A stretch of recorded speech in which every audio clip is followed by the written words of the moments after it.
Data Riddle. Yes.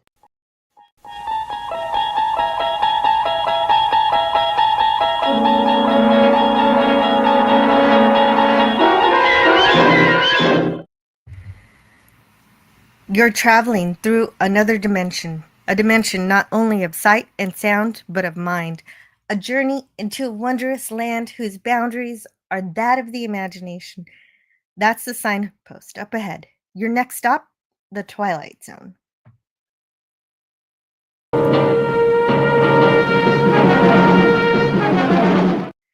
Hello and welcome to Indefinite Lunch in Infinite Combinations number 162, where we're exploring all of the Twilight Zone. Today we're taking a closer look at Long Distance Call and 100 Yards Over the Rim. Two really great episodes. I can't wait to talk about them. And today, talking to me about these episodes is Jedi Master 2022. Yeah, I know Good someone morning. requested him last last week, so here he is. Yes, back by popular demand. Yeah, exactly. Gavin's here. Hey, Gavin. Probably Gavin. Uh, Good I morning, Kimberly Ann Hart. I didn't watch all of your show last night. You had War of the Worlds on. You were discussing it, and you discussed it with Gavin. Got to hear his voice. I Yes. don't think I've ever heard his voice before. It was really, Yeah, really. Gavin was outstanding. He was great Mhm. on the panel, very knowledgeable, and we were spot on in the comparisons to that and the Tom Cruise Uh-oh. one. Oh, no. Excuse me. No, no, I'm just joking. I was being Okay. facetious. No, No, I know. I'm just no. The Tom Cruise one was like they totally made it into a person, like a family, domestic issues instead of just being the War of the Worlds. And I didn't like the Well, way the yeah. me and Gavin were discussing how we hated the way the aliens were buried underground and they came down. They did not Underground. do it. You don't take a George Pal movie and you don't do that what they did to it. Steven Spielberg had gold in his hands and he turned it into a pile up. Pile of Uh-oh. dust. Big Balderson Oh, coming it in. was fool's gold after all. And, well, It was fool's unfortunately, gold. I did not because the like War of the Worlds is supposed to be about, Martians against humanity. And when you make it small like that, I haven't seen the Tom Cruise one, but the way you're describing it, it. also they're doing another remake coming up soon with Ice Cube, and I wouldn't be against having Ice Cube in it. I That don't have could no be problem with fun. him, but But the follow the problem story. but the problem is I don't think they're going to. They're making it like a national security kind of weird spy thing or whatever. I don't I don't know Oh, what it they're hurts doing. still. It's too early. No, make it No, go I'm away. sorry. I'm Don't do this sorry. to my classics. Oh, I tried to watch the Fantastic Four. I tried, Jill. I couldn't get through a half hour of it. It's that bad. It's Oh, colorful. really? There's some things about it. Superman was great. Colorful. The whole movie is blue.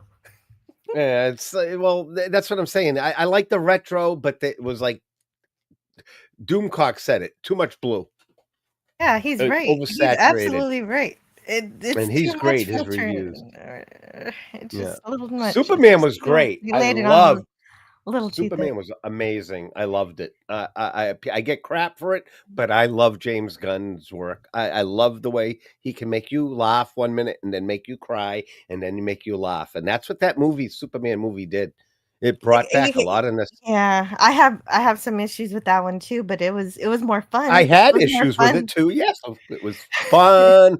I was entertained. I thought I Crypto mean, was great. He was I mean, I adorable. didn't, I I loved didn't, it. I didn't like how nerfed Superman was versus Lex Luthor, but everything else is very I interesting. But if you read the old comics and if you really delve into it, except Mhm. for uh, the problem I have an issue with is with the Lex Luthor was a bit much with the shooting of the guy. That. Oop, did you see it yet? Well, yeah, I've seen it. Oh, yeah. Welcome to the Twilight Well, Zone, where we're discussing Superman and all the I'm sorry. spoilers. I'm going to shut up With so we can get on no, to it's the okay. show. It's I just digressed big okay. time. No. But I allowed it. I allowed it here. yeah, Just and I, I Scotty are I still think in lost Didukak in was space. also really he made a lot of sense when he said that particular shade of blue was meant to calm you, and I wonder if that's why I'm thinking, oh, you know what, it's kind of okay because I wasn't angry at it because I was so calmed. Yeah. I was pacified like a tranquilizer. In a freaking coma. Oh, it was horrible. Oh, Okay, and but just you didn't see the whole thing Pedro though, so. Pascal. Oh, I've had enough. Okay. Yeah, you're right. We should move on to the episode. Sigvaldison says, Twilight reminds me of how Zone. okay, so Sigvaldison is here and he wants to say, reminds me of how our Eldritch God is calling on all of us to push the button so he can free us all. And this is an early call this week. You do have to wait until Friday before he makes his next attempt. He told me I'm going to perish in flames, eldritch flames. You will Oh. perish in eldritch flames, Jedi Well, Master. yeah. So shall we all. It's just a matter of which order in which we will perish. Well, Javi will never get to that button. I don't care what he says. He tries to get out every Friday night, but he ends up getting back in. Mm-hmm. Mage Grey Wolf, hello. Mage. Great. Oh, and he switched accounts. I want to be here on this account. Hey. All right. Hey, Mage. Up to Great you. to see you, sir.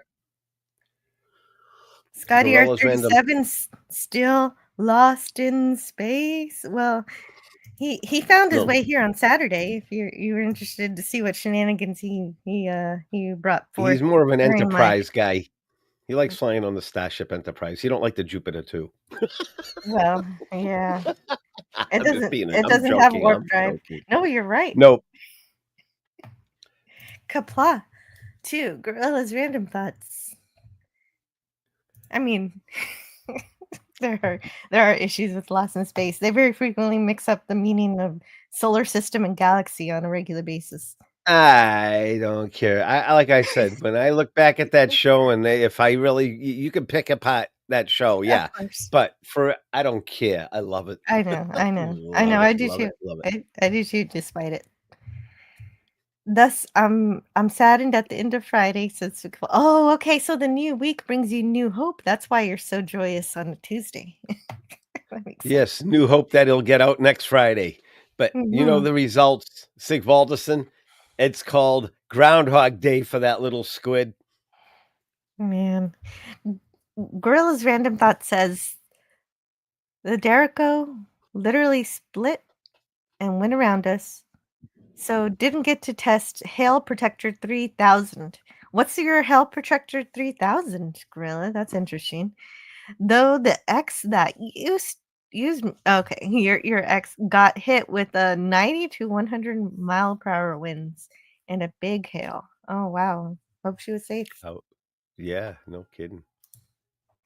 It's a little bit graphic. Yeah, right. I didn't read. Thank you for sharing, Gorilla. Whole. Yeah, no, you did not read the full. If you are just listening and not watching on the video, you have to read the rest yourself later. Because we're moving on. Never watch. Yep, let's do this. To long distance call. This is such a fantastic, scary, I love this one episode. It was first aired on March 31st, 1961. The story by credits and the teleplay credits go to Charles Beaumont and William Idelson. Any relation to Hugh Beaumont? No. That's the same joke Scotty made about Leave It to Beaver. He made a Leave It to Beaver comment. Yeah, I love that show. They were so evil in that show, and I love the way they made that show. Anyway, that's another discussion for another day. Oh yeah, definitely another discussion. No, but he was making that joke last week when it was another Charles Beaumont episode, and it turned out somebody, an actor from Leave It to Beaver was in the episode after all. So that, Wow. and I haven't looked up the actors for these episodes yet, so we're gonna look at them one by one today. So good time today. I got But nothing going first, on. Just go ahead, go for it. okay. Well, we won't take too long. William Idelson is Charles Beaumont's friend, also friends with Richard Matheson. So William Idelson gave Charles this idea for this story, which I'll explain a little bit later before we get to the opening narration. But for now, I can say that Richard Matheson was also Idelson's friend, and he submitted the script to the Twilight Zone, but at first they rejected it. But Beaumont heard about the script and liked the idea and promised that he would rewrite the script with Idelson, and Cayuga bought it. And so Idelson made his first sale because he was trying to get into writing for TV. And anyway, it was also directed by James Sheldon. And this is a videotaped episode. And thank goodness this is the last one ever. And Rod Serling tried this videotape filming because it was a bit of a mixture of regular TV and live action TV, and he hated it. Thankfully, they went back to film since actual savings were not enough to justify the loss of art that was incurred because of it. But fortunately, this story was well told without needing too much. Without I really love this one. I love Night of the Meek in terms of the videotaped ones. Question: But Did you ever we'll talk watch more. Dark Shadows, Jewel? You ever watch Dark- Dark Shadows? The way they film Dark Shadows, is similar to the way they filmed this particular episode.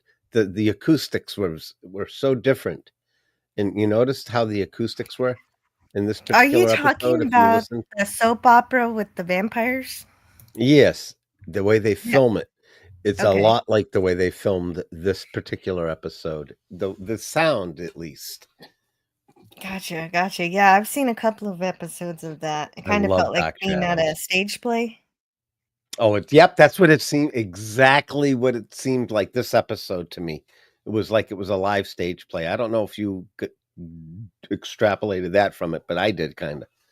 Mm-hmm. Yeah, agreed. And so we'll discuss a little more about the videotaping later. But for now, let's get the episode started. And I got to say hello to Brogu. Hey, Brogu. Brogu's here.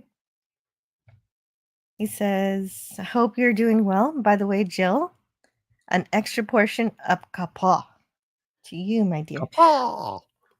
What was that, Jedi Master? Try again. Kapla! You say kapla, so I was giving him some kapla. Okay. I'm trying to be more relaxed and a little bit silly. Okay. It just kind of sounded like how a seagull might say kapla. I wasn't trying to impersonate anything. I was just reading what he said.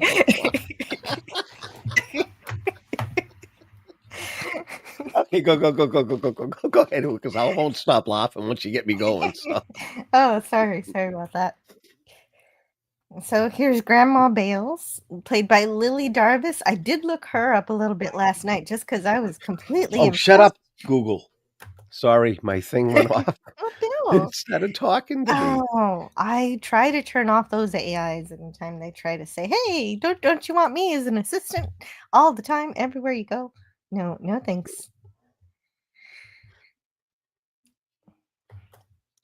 So she's hilarious and she's creepy and she's great. wonderful. And there he is, the man. Oh yeah. I don't want to get too distracted yet because I got to say her first line here. She's told that even after this, she has to go back upstairs, and she says, "You know, I always follow the rules of the house, except when I don't agree with them." Always follow the rules of the house, especially when I don't agree with this. except no, I'm not gonna listen. Like, come on, I'm an old lady. I'll do what I want. I love her. In the next room, yeah, okay, of course, like you said, we see Bill Mooney, and he's also playing a kid named Billy. It's Billy so cool Bates. when I like that. When I first saw this episode, he was really young in this movie. This is his very early years. You can tell. Absolutely. Yeah. And The script says he's 5, but I didn't look up his actual age. Let's see. well, I know how old he is now. He's 71. We're me and him are Well, 11 years now. apart.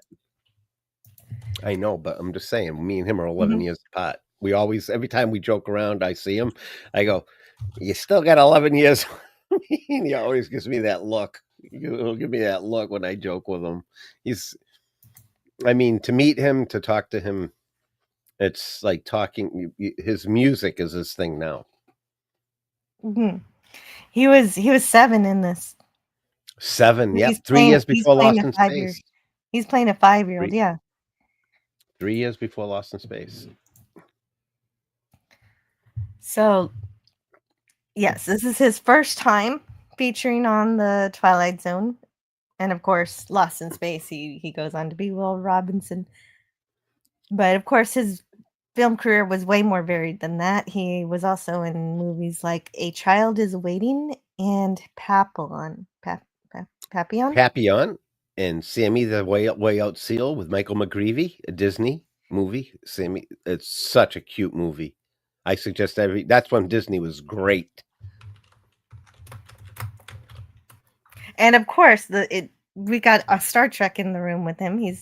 He was on Star Trek Deep Space Nine in the amazing episode The Siege of AR 558, in which Ira Stephen Bear was on set just so he could say, "We killed Will Robinson."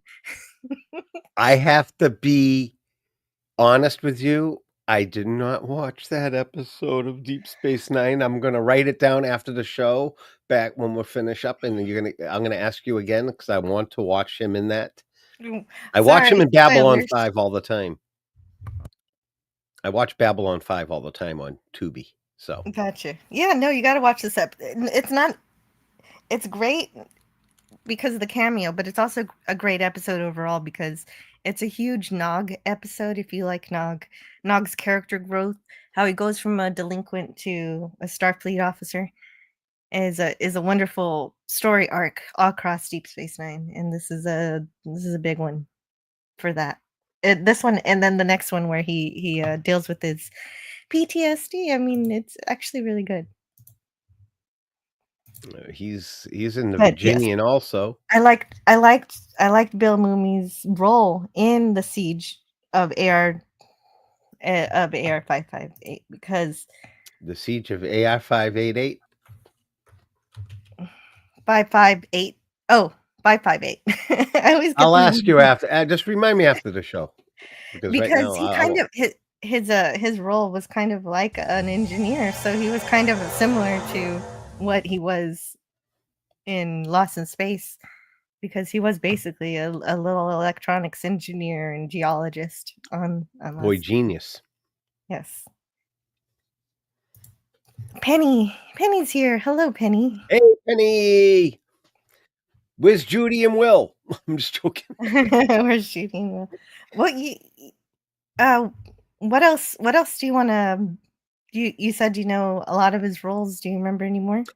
The Virginian, old cowboy, and there's another one he was in. 2 Virginian episodes.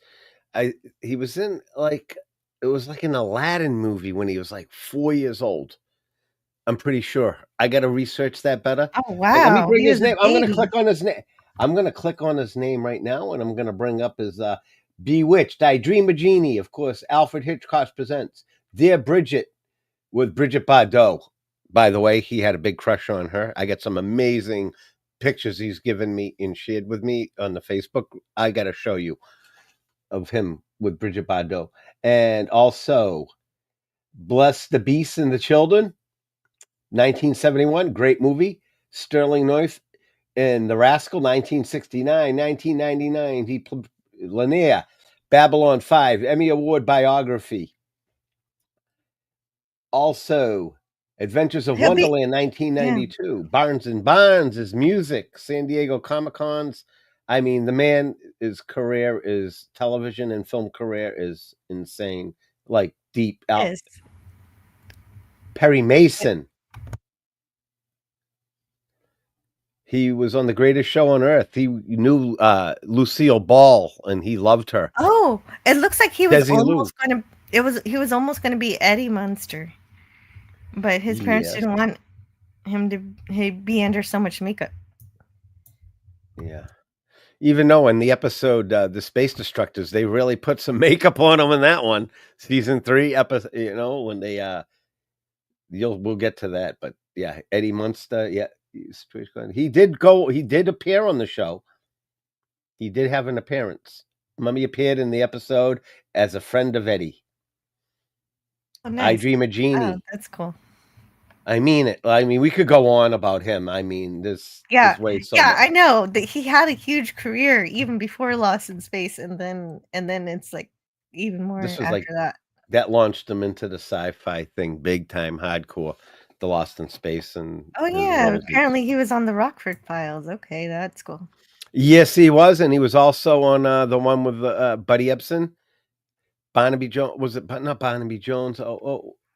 He played. Yeah, he played he played a relative on.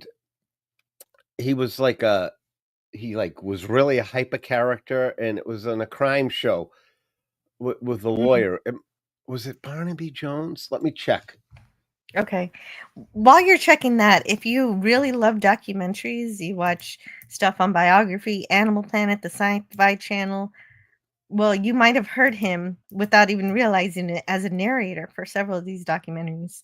And he was also on lots of cartoons, and it looks like Oh he yeah, he was in Ren and Stimpy, Scooby-Doo, Batman the Animated Series, Animaniacs. Wow, I love all those cartoons. and you should see the commercials he used to do. You go to the Kennedy Space Center. And if you go into the building where Mhm. they do this big, huge like video of throwback, and you see him doing a commercial, even at the Kennedy Space Center, and when he was a kid, the commercials he used to do, cap guns, and I mean, this family took good care of him, and he took care of it. He did. He wasn't one of those childhood stars that went down that dark path. He's No, he was lived a extremely clean talented. life from It seems beginning like to end. it's it seemed like he had a lot of talents. He was also a musician.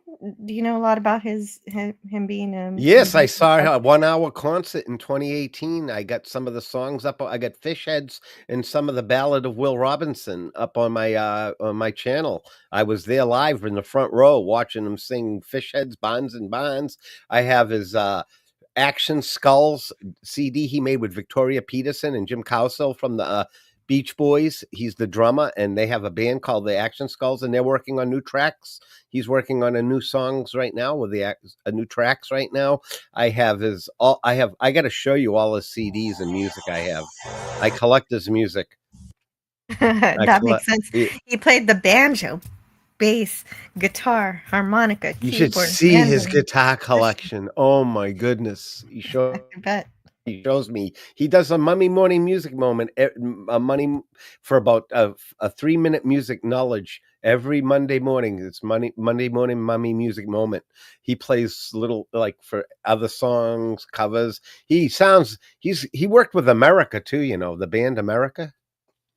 No, I didn't. That's No, he great. worked with them too as well.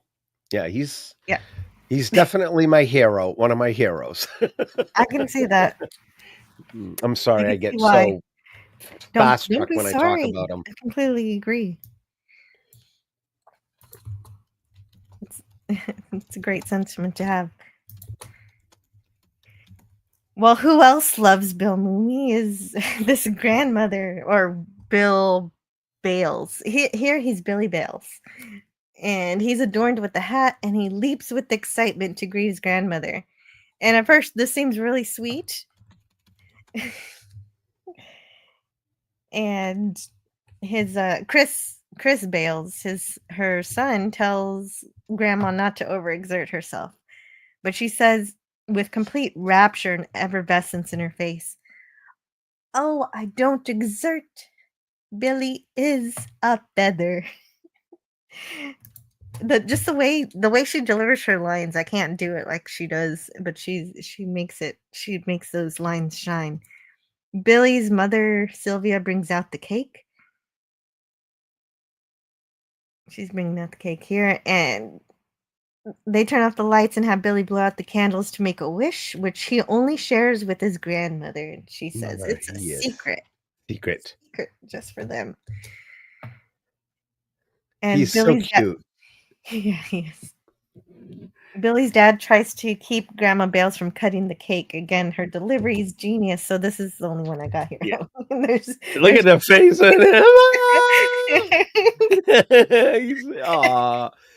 he blew But out he's his only candle. 7 there. I mean, Yeah, it's like I wasn't even born yet. Neither of us yeah. were. No. Mm, yeah. My mother wasn't even born yet. Yeah, really. Thanks, Jill. That really makes me feel younger now. Gee. Sorry. Go ahead. All So right. he's doing the cake thing. Hmm. Do you have Yeah. lines for today? Yes. Well, I have Ooh, I lines, but can't actually, this one wait. I'm just gonna play. I'm just gonna play this one out loud. Okay, go for it. Um, is sound on? Yes. Why don't you let Sil cut the cake, huh? You think I'm too old to cut the cake, huh? When I am that old, you get the shovel and dig the hole. Yes, my age. And he just stuffs the cake in his face too when he eats it too. Yeah. You get the shovel, I'll dig the hole. I don't think he was Such really a morbid episode. It is. So morbid. Shovel. And then he shovels the cake in his face. Yeah, and he's like, It is extremely terrifying episode. it's I wouldn't say to me it's morbid, but I like it because he's so It's he's scary. so good. He is No, it's so every parent's fear is their kid's gonna do something crazy, and yeah, and he oh my gosh, definitely and gets a being little well, extreme, if I would say. yeah, he's adorable. And oh, you said that here. Oh, he was on Matlock. That's Roman the was on one. I Matlock. screwed up when I said it was Barnaby Jones. I was like, I knew he played as this smart genius. I watched that episode. It's hilarious. He's great in that. He's just really good. And of course, he's in the 2018 Lost in Space as Dr. Smith. Yes, Doctor. Oh, his character was Dr. Erwin Bruckner, who's accused of Yeah. murder, and the episode focuses on his nephew's defense. Cool. And the episode called The Genius. I read that all out of order. That's all right. It's still a good episode. You'd like that, definitely. Hello to Queen Glamazona. Zona. Wow. We're honored to have you here. Will Yes. Robinson, Welcome. Dr. Smith, and the robot were the main character. Yes. After midway through season 1, I would have to say towards the end of season 1, yes, it started becoming that way, and definitely season 2 and 3, it goes in and out, in and out, in and out. They Well, Jonathan Harris was so creative and added so much to the script. He definitely stole the show wanted to more stay than once. he wanted to stay and work. That's why he did what he did. He didn't want to lose his job. He wanted to stay gainfully employed, and he knew if they were, we've already been over that. F1 or F4 or Fantastic Four. Oh, okay. Enjoyed the movie, Penny. I hope you enjoy it. And thank you for leaving the show running on your laptop as if you were really. She's going to watch the Fantastic Four. Yes. May I bless you first? And please be careful. Could be hazardous to your eyes, Penny. Anyway, no spoilers. Enjoy. Yasure, Greek letters lesson. He's not even old enough to wish people into the cornfield. That'll be the next time we see him, I think. So we see him 3 times in the Twilight Zone. I'm gonna send someone to the cornfield. I don't know who today, but no, I'm just kidding. Maybe. Oh, the poll. Greek letters Larson, you saved the day. Thank you for being here. And I Thank forgot you. completely about the poll. I There's was another having too good much Greek fun word. already. Thank you in Greek. Eferisto. Okay. Eferisto, Greek letters Larson. All right, cover for me while I I am will cover for distracted you. making a poll. Yes. All right. Yes. So yeah, Bill Mummy in this episode right now, and his grandmother, the connection he has, the chemistry between this cast is amazing. The sets are simple, the story's good, and the writing is really fantastic for this particular episode of the Twilight Zone, and and especially the chemistry between the grandmother and the little Billy. I think it was fantastic. Yes, Really do. absolutely. And so she shares a little speech talking about how full her heart is, and she says, "He gave me life again, an old woman, good for nothing, no more but to complain. He held out his hand to me and made me alive." And she's crying during the speech. I completely butcher it because she's so amazing, but No worries. she basically says, "Well, I know this is a 5-year-old's birthday party, but I'm here to tell you I'm about to die." She doesn't say it like that. Basic in so many words. She's saying, "I'm dying, and I'm taking him with me." She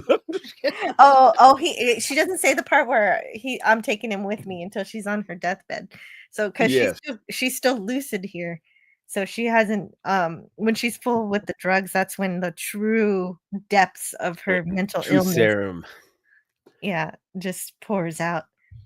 sodium pentothal will make you talk. And Chris says, "No, no, no, grandma's gonna be okay. She's gonna come next year." And grandma says, "Don't lie to him. I will be gone." And Chris is like, "It's time for presents. Time for presents. Let's open presents." She's being as morbid as hell. And then the parents are like, she's trying to be honest with the kid, Yeah, exactly. and they're Right. trying to cover it all up.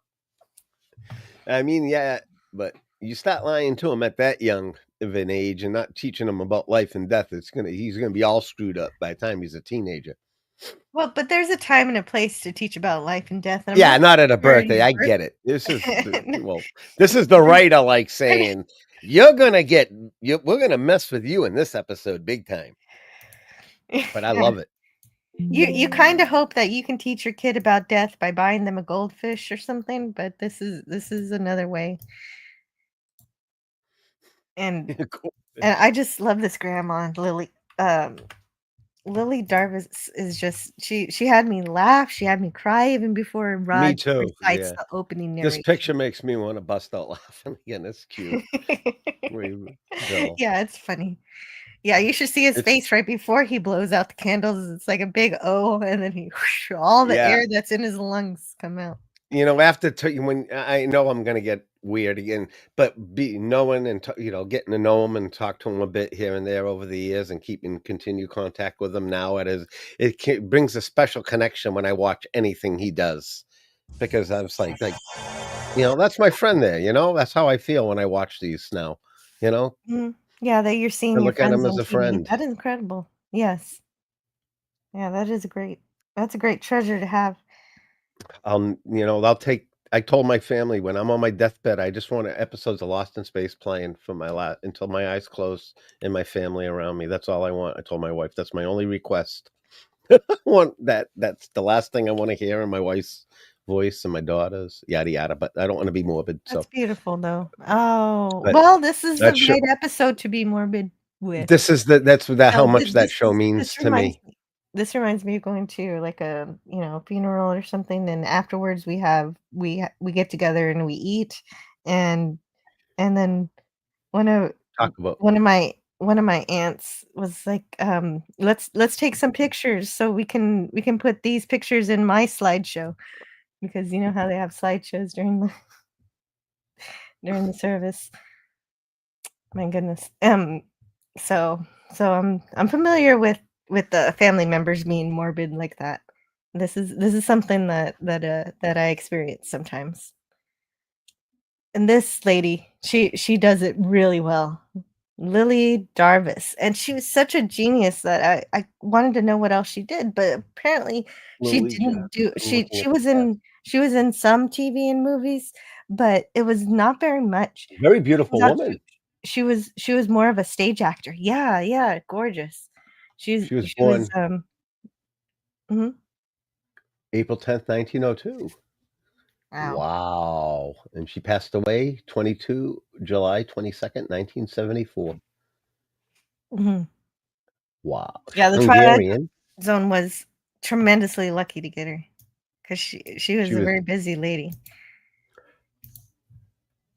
Anyway, Billy's opening his presents, including a toy gun, and he's enjoying his birthday. But grandma, she wants the attention. So she wants, oh, look at that. Yeah.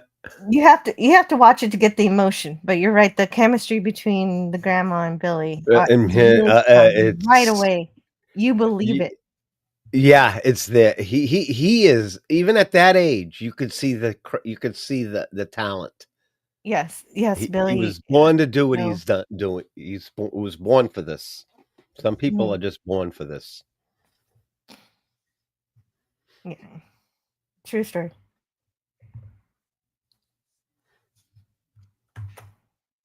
Oh, and that's where she gets maudlin and has her speech. Yes. Look at the connection. He just looks like it's like it's so real. He makes it. They both sell it, and she's got that Yeah, nice brooch, the yes. cameo brooch on her. Yes, so grandma asks for him to open her present, which she barely wrapped it. Yeah, it looks like she just took it and folded over the top and slapped a piece of tape on it. But that at that point in her life, Oh, yes, that makes sense. yeah. Arthritis. I like those little suspenders they had over overalls. Well, and that's something weird later that we'll talk about in the episode. Oh, Yeah, when you get older, you'll finally wear long pants. long pants. What do you mean? You're not letting the kid wear long pants now? What if it's cold out? Nope, you're going out in shorts and that 8 feet of snow. Get the That shovel. that's the weirdest line to me. I don't Yeah, understand it. But yes, he's eager to open the present, and it's a telephone just for him. It's a toy telephone. yeah. It's looks like it's almost like a real one, kind of like look at that real big cord that At they first, get I did think with it it. was real. Me too. And they play talk, Yeah. and And she again, says, that smile. "Yeah, yeah, it's a good smile for you and me, so you can always talk to grandma, even when she's not here, anytime." And the parents just think this is funny, and so do I. And we don't. None of us realize how creepy it is. And okay, so the idea for this comes from William Idleson's, and he said it grew out of a true situation which I expanded and fictionalized. It was after the birth of my first kid, a little boy. It was just that situation in the house with my mother there and my wife there, and she had given my kid a toy telephone for his second birthday, and I saw her call him on the phone. It's hard to know how ideas come, but it was a flash. So this guy's obviously trying to get into TV writing, and he has credits like Love American Style and The Bob Newhart Show.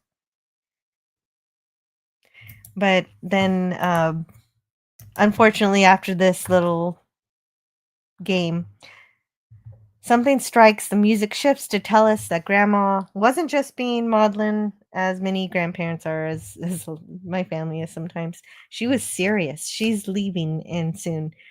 So she asks Chris to take her upstairs, leaving Billy with his new phone. And yeah, you're right. If there was another scene I wanted to play, it would be Bill Mooney right here asking his grandma not to be sick.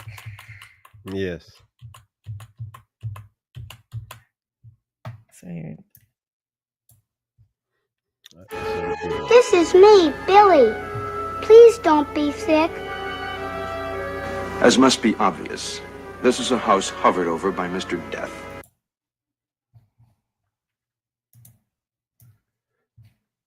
We're finally getting into the opening narration. Yes, exactly. Would you like to read the opening or the closer for this one? I'll let you decide. It's your show. You decide. You're the boss. I'm just here. Okay, you can read the closing. Okay, great. As must be obvious, this is a house hovered over by Mr. Death, an omnipresent player to the third and final act of every life. As it's been said, and probably rightfully so, that whatever follows this life is one of the unfathomable mysteries, an area of darkness which we, the living, reserve for the dead, or so it is said. For in a moment, a child will try to cross that bridge which separates light and shadow, and of course, he must take the only known route, that indistinct highway through the region we call the Twilight Zone. And I said true instead of through because that's what Serling says. Like I was listening to him when he was reciting this, and he said true instead of through. Anyway, this is a time in our past where we used to get home visits from the doctor and home visits from so instead of having to go to the hospital, the doctor will come to you. And so he comes to see to Grandma Bales. And of course, there's nothing he can do. This is the end. And Chris asks if he can see his mother, and the doctor says that he can, but she probably won't recognize anyone in her current state. Meaning, of course, that she's been pumped full of lots of drugs to make her passing not be painful. And Chris says, "Oh, we'd recognize her." And so Billy also wants to see her grandmother, whether she's sick or not. They keep saying, "No, she's sick. You can't see her." Anyway, he starts crying, so they have to listen to him. And oh, hey, Kimberly's here. Hello, Kimberly, and also Alan Trioscillator, who says, "Hail, Sid Baldison, Mage Grey Wolf, Mage's Media Musing, and Penny." And I still watch reruns of Lost in Space on MeTV, says Queen Gamazona. Yeah, great. Can't type. The algorithm is after me. Wonder why. What? Weird. Okay. Sorry about that. Yeah, I was trying to ask Queen Glimazona to sub my channel, and it blocked me from letting it through. What? Really? When I was typing in the post a comment. But Yeah, you have a what? Let me see. Yeah, it's What's weird. going on here? And because I told her, she said she watches Lost in Space on MeTV, and I said, you come sub the channel, and she can. Queen, not to try to get off subject, but if you haven't, you can also click on and sub my channel, and we do a Lost in Space show every Monday evening, and we'll probably when I talk about my channel at the end of the show, if you're around. Here, I'll post it in there for please. now. Yeah. It can't tell me I can't post it. They won't let you. They're letting you, but they would not. It's not my link. I just typed to her. If you're interested in Lost in Space, I was explaining that me and you do a thing on Monday nights, a live stream, and we discuss episodes. So yeah, well, she's getting it now. Yeah, it's fun, clean. I make some fun clips up. We have a good time. Jill even plays a fun Lost in Space clip all the time for me and for Gavin. So yeah, we are Lost in Space fans here too. Wow. Thank you very much, Kimberly Ann. Thank you very much. I may play some later when. Great. We need to let Grandma pass away first. Yes, we do. I'm sorry. I'm going off No, it's topic a okay. lot today. No, I'm no, having it fun. was my fault. I wanted to read the chat. I want to include Oh, this everybody is here that cute we have. scene with him and his pop. Yeah. Yeah, and she wants to see Well, she wants to she's see his really full of grandma. drugs, and so she does recognize Billy, though. She she recognizes Billy, but she says she doesn't really recognize Chris because she doesn't have a son anymore. He was No, taken away by a woman. Like, woman. what the hell? That's the whole point of life, is to, raise your kids and let them grow up And get and married, be yeah, but obvious this lady did not like the lady her son married. It couldn't seems like don't you get that vibe through this episode that she was yeah, not too fond of her? she could not let go of the past. Like, she couldn't recognize that her son grows up and becomes his own person. Yeah. She was arrested motherhood, maybe. Like, oh, I'm, she it was just I understand she lost, like we find out later in the episode, she lost her other kids, and so Chris was the only one who survived, and so it was just him and her together, And and then she lost him. But not really. He grew up and married, and something you're supposed to be proud of, but it's something that Grandma Bales could never get over. it's a trip. Yeah, yeah. I guess Yeah, no, it's like doesn't. Yeah, look at the look in his eyes. Look at how good I mean, the connection when he's watching is it's like he sells it. He yeah. really you see the despair. There's despair, and then she's full of the delirium at this point, Mhm. and it it's a touching scene until the grandmother says that I want you she to come wants with to. me. Yeah, she wants to take Billy with her, With her. but it's not his time, Grandma. And this is how Billy's introduced to death, the eventuality for us all, and he realizes what's happened, and his mother takes him away from the scene. Hey, Eraserhead, welcome in. Unless you were already here and I didn't see you. Yeah, he was already here, but yeah, we can say hi to him again. Oh, again. That always freaked me out. Yeah, it is. It's very freaky, but it's also very touching, and at the same time, it's like, oh no, no, no, no, you can't have him. What do you mean you want him to come with you? They take him right out of there as soon as she passes. I mean, they got him right out of there. And so they have a little pond here with some fish, and he's staring at the fish. And his mother realizes that he's just been in a He's trance all day. bolted out.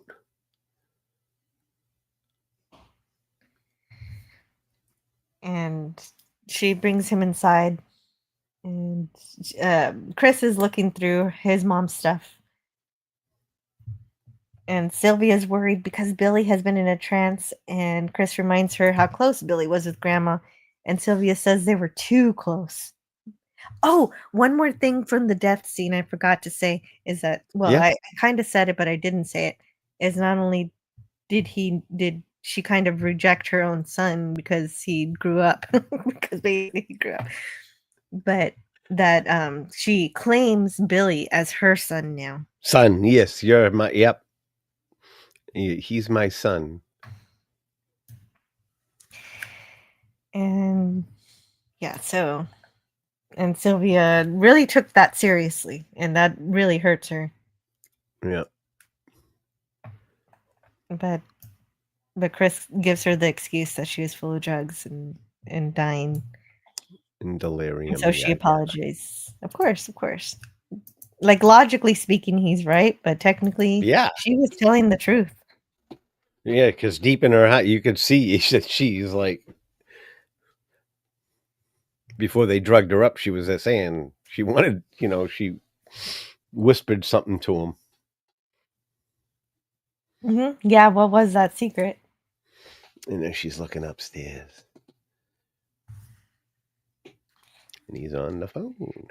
Yeah, he's asking he's asking his grandma what she had for lunch, and and hopes that his parents are going to fix his tricycle. Tricycle. And Billy, oh no, I want this one too. I want to find this one too. Do you mind if I find this clip? Go. No. Why are you at? It's your This show. one creeps me out. Well, because Oh yeah. it's just a way to have conversation in between while I'm actually Yeah. No. I can. No. Yeah. She almost looks like Anne Francis, the actress.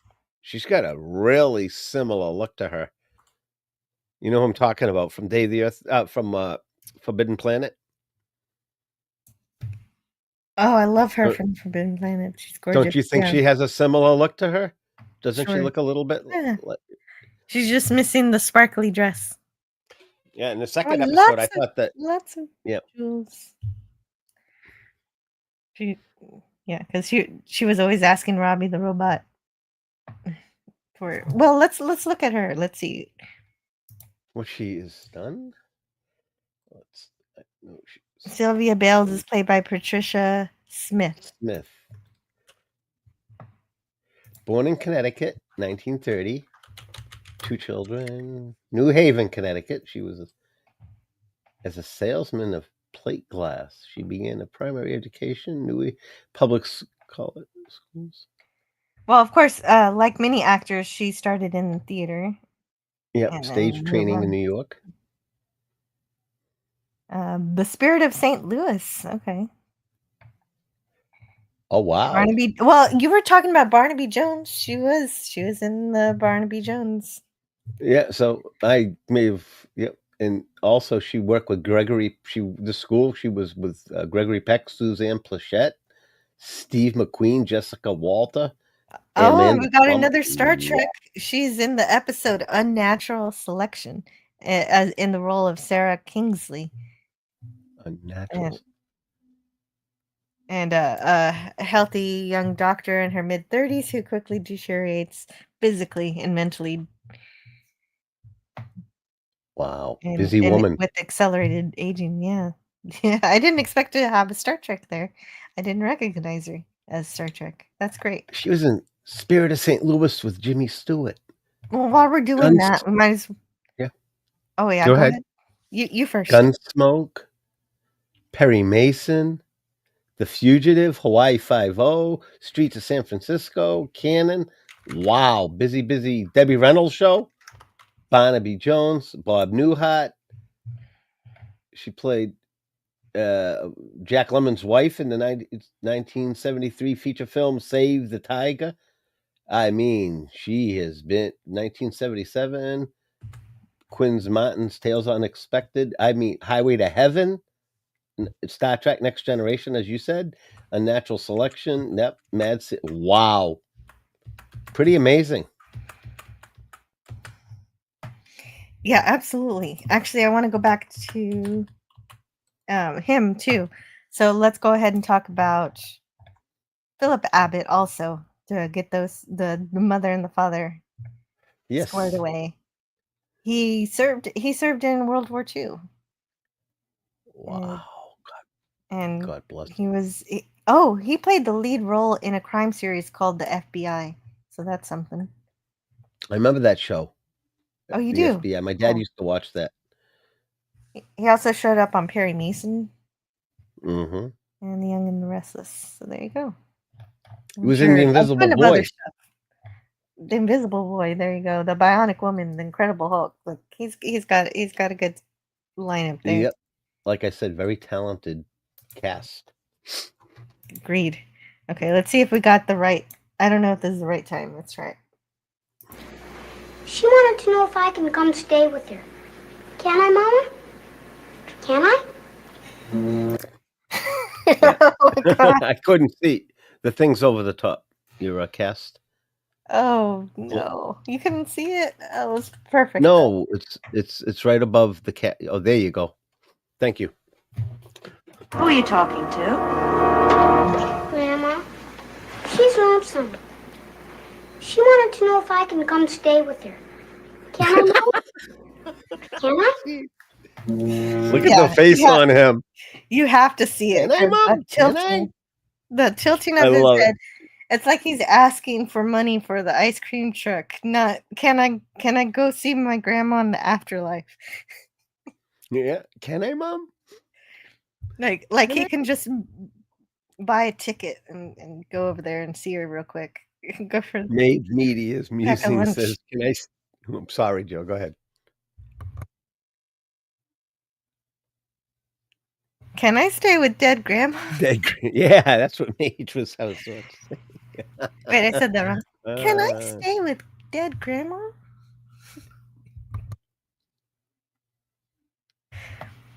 That was her in Star Trek. I remember that episode. Yes. Yeah, no, I I'd have to can rewatch tell. it. Me too. I'm not gonna lie, I like that short hairstyle on Mom. Yeah, it looks good on me. Hey, PG. Pete G, welcome in. Watching Highway to Heaven was my substitute for going to church, says Gavin Blackburn. Not like the churches we saw last night in War of the Worlds, I hope. The ones that were getting blown up by the aliens. The grandpa was actually very thoughtful. Oh, grandma was very thoughtful. She was prepared. Well, hmm, In a creepy way. Yes. yeah, she knew it was gonna happen. She knew she was dying. She knew she had a magical telephone. What we're gonna then she's asking Billy. But I guess if you're watching this for the first time, you might think maybe Billy's making this up as a way to grieve. Could be And fabricating this in his mind. yeah. Yeah, that's the suspense of it. Although we Yeah. know better. We don't know whether this is really happening to him or he's imagining it because he's in the Twilight Zone. Apparently, so Jim Sheldon, the director, said he wasn't sure if it's the first or second day, but we were trying to get a shot just right for videotape, and it wasn't working. Mumi, of course, was a minor, and there were strict laws in effect regarding the number of hours we could use a minor. And after the set time, I believe it was 6 o'clock, we had to get an extension granted by the board. His mother was the only representative, so I asked her if she wouldn't mind a few additional minutes. She had no problem with that. I can tell that story now. But if child labor people knew what we had done, the network and Buck would have been furious. Of course, meaning Buck Houghton. Yes. And Buck Houghton's probably worked with Bill Mumy so much over the years. He did, yeah. Lost in Space too for a little while. Yeah. So he very close with them, probably. Definitely. So Chris and Sylvia actually go out. I guess they had a date or something. And they return home and find that their babysitter, Shirley, has to explain uh, a terrifying situation regarding Billy because Billy tried to get himself run over by Mr. Peterson, who is there telling them that that he almost ran him over, but he's such a great driver that he was able to just barely miss him by inches. And so that's how we find out that that somebody is telling Billy to end himself. And of course, we know it was Grandma. Because Shirley says he talked to nobody except the toy telephone.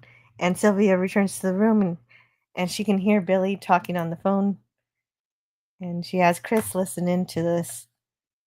And Chris asks Billy about running into the street. Sylvia tries to get Billy to tell her to tell her who she was talking to on the phone. And Billy says of his mom, Mom doesn't like me anymore, does she? Why sure she does, Billy. She's just upset, says Chris. And I'm wondering if the grandma's feeding that kind of feeling into Billy. Chris finally decides now to explain death to Billy, but this doesn't stop him from calling Grandma. Now, however, he's whispering and giggling to her. He's having just a great time talking to her. And there's a scene between Sylvia and Chris where they talk about his mom and how she only ever had Chris. Because her other babies that she had, they passed away, and the grief that you have when you have children and they die, or I don't know if they were miscarriages or if they died in uh, in their early childhood or not, but either way, that is something very traumatic, and it's something that she never really healed from, and that turned into an obsession with adopting Billy as her own son in her own mind, which didn't really exist in terms of, you can be a grandparent, but Sylvia is Billy's mom, but she never accepted that. If your dead mother's Mage says if your dead grandmother is telling you to join her in the afterlife, please dial 988. Yeah, no, and Billy just takes this as a matter of fact, like, oh, okay, I want to hang out with you, Grandma. Let me just go jump in this creek over here, and Or the well, Ghostbusters, he says. Well, 988 or the Ghostbusters. and Chris says, but Billy was me again, a chance to go back, to pretend all those other years never happened. I know it wasn't right or fair to you, Syl, but believe me, no matter what she did it out of love. And so Chris is very defensive of his mother, but he also hugs and comforts his wife, which she definitely needs. Because they can't do that in bed because they have separate beds for whatever reason. And Separate beds. yeah, they we're do. They back in sleep in that separate again. beds. Yeah, we're Push back. them together. I mean, I wish Grandma could have just been happy talking to Billy on the afterlife hotline. The afterlife hotline.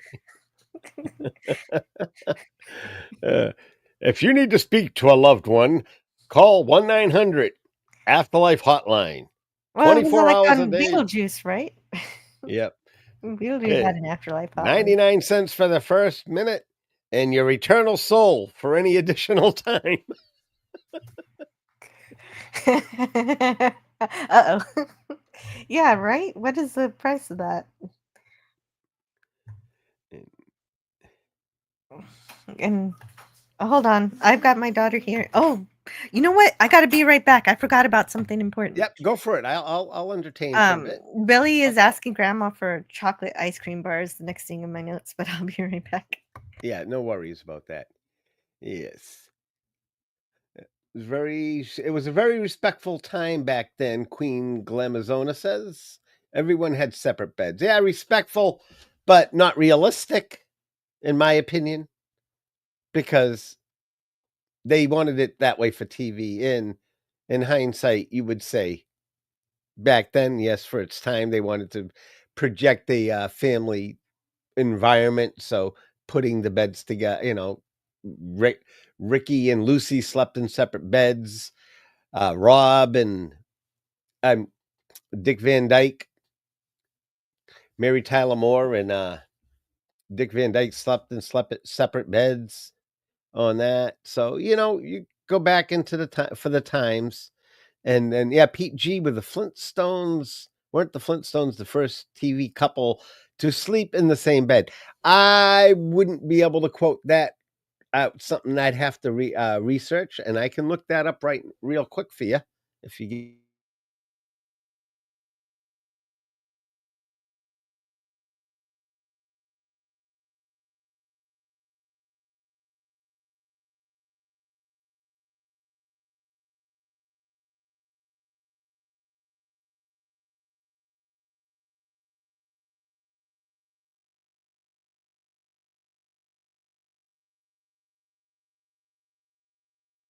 I just researched it. The first couple to sleep in the same bed, television, widely considered to be Mary Kay and Johnny Stearns from the show The Mary Kay and Johnny, which aired in 1947. This show was notable for portraying a couple sharing a single bed breaking the traditional norm of couples sleeping in separate beds.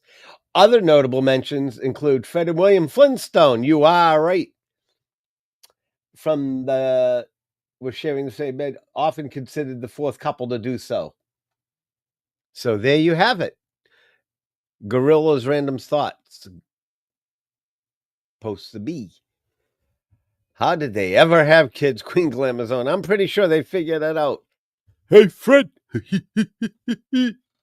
And at this time, if you have not subscribed to Jill's channel, or please smash the like button, share this feed, and subscribe to Jill, and subscribe to my channel if you like Lost in Space and classic science fiction. I do a Monday night show at 8:15, so me and Jill do that. We go over an episode, and next week we are covering, which we will go over at the end of the show.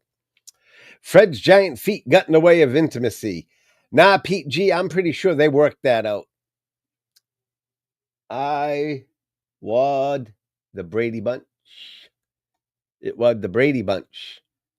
Oh, well, we researched it. The Brady Bunch was after that.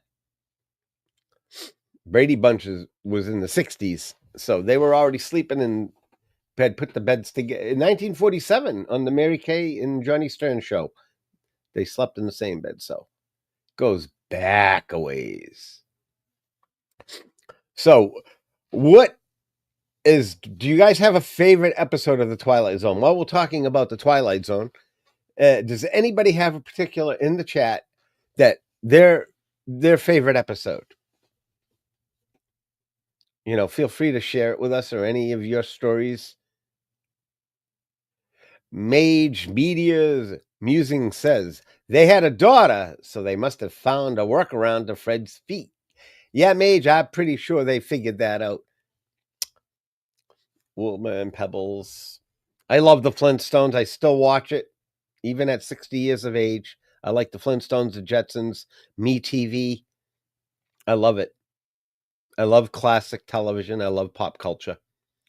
Yeah, they don't make them the way they used to. The animation today, kids, if you have ever turned on a cartoon nowadays, have you ever seen that stuff that they're putting out? The dribble? I mean it. I can't believe kids can watch that stuff and grow up to be normal. And I mean, cartoons were pretty violent when we were growing up, folks, when you really think about it. Gavin Blackburn says, no favorite as there are too many episodes. I could possibly tick a top 10 after a lot of wrangling. Yeah, it would really be hard for me as well. Yeah. A Cinema Gulp in the house? Cinema Gulp, if you're in the house, hey, great to see you, sir. Just seeing your link pop up. Yeah, there are so many episodes. I definitely like The Good Life with Bill Mumy. Anything that Bill Mumy is in is going to trump almost any other, because I'm a big fan, and Good Life is great. And Pip. Yeah. There are many. And they did you ever see the movie? He does have a cameo in the movie. And then when they redo it, his daughter, Lillian Mumy, are you guys aware of Bill Mumy's daughter? It was in the Santa Claus 2 and 3 as well. Very talented actress herself. Yeah. And if you're ever interested in Bill Mumy's merchandise, music, or anything, and BillMumy.com or AngelaCartwrightStudios.com, you can find his books, all his music, his memoirs, The Full Mummy. He will personalize it for you or autograph it for you. His prices are very reasonable.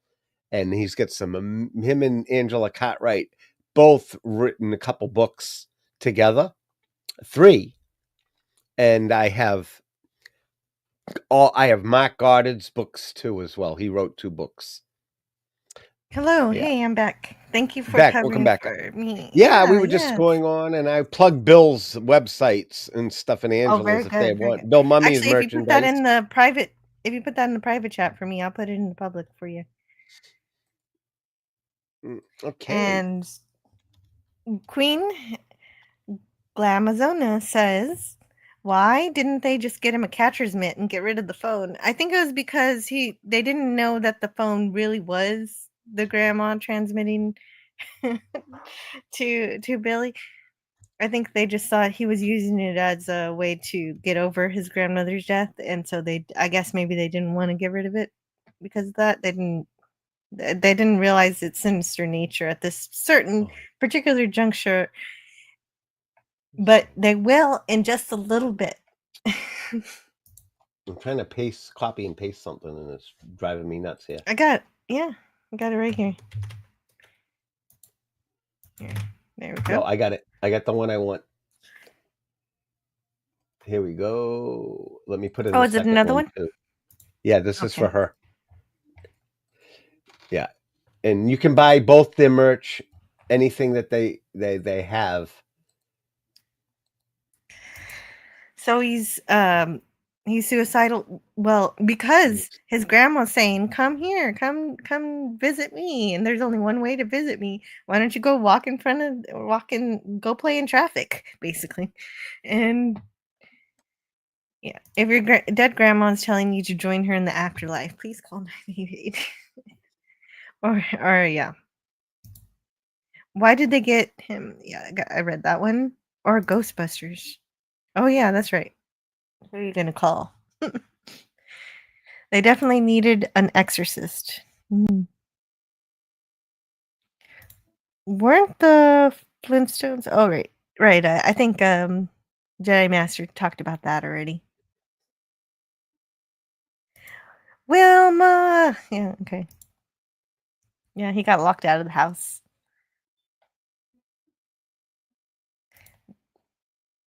Let's see here. They had a good life. There we go. And everyone was scared of him. They didn't want to get wished into the cornfield. Oh, yeah, that's another answer. If we want to mix up our Bill Mooney appearances altogether. And there you go. There's the second link. Oh, good. You got it. Good, because I screwed it up when I tried to type it. Yeah. She's got great artwork, and she's a great photographer. So this is where Billy's asking for a chocolate ice cream bar, and Sylvia takes the phone, puts it up to her ear, and drops in horror because she can hear her mother-in-law on the other line. Talking, yeah. She freaks totally. Yeah, she can hear her talking and even breathing. And she's upset, and she breaks the phone, and Billy wails, "You broke my phone." Mm-hmm. Yep. And she's in distress. And I didn't think that Chris would believe her, but he did, or he was just desperate.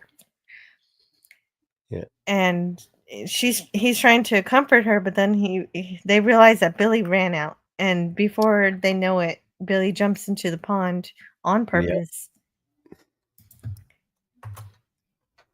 And well, yeah, the concept of a dead relative guiding you to join them in the afterlife is a pretty scary thing, especially when it's such a impressionable kid who can just be basically told what to do, and they'll do it. They trust you. And the parents can't really help until of course the end, until the dad comes to the rescue, basically. Yeah, because he jumps in. Yep, go ahead. Oh, okay. So Mumi says of this, I remember my mother was really upset with the suicide scenes, thinking that it might make some type of weird impression on me to get something out of them, and maybe pulling a stunt like that. When I tried to commit suicide in the pond, we shot a whole thing there with me floating in the water, but I don't think that was on camera. But I remember doing it. I was a real good swimmer then. Oh, I see. Okay. Yeah. So they almost showed him on camera floating in the water, since he could, since he was a strong enough swimmer to show that. And then they get to the part where they pull him out, and the ambulance attendants are working on him. Yeah, the EMT workers are trying to resuscitate him, and it's not looking good. Sylvia's chanting that she took Billy, so she knows the grandma was incited this, and Chris is trying to get her to stop, but then Chris goes upstairs. he gets desperate, and I want you to read this, please. Absolutely. Once you drop it in. Yes. I'll let you know when I've got it in there because it no. might be I might need to put it in 2 parts. Yeah, no worries.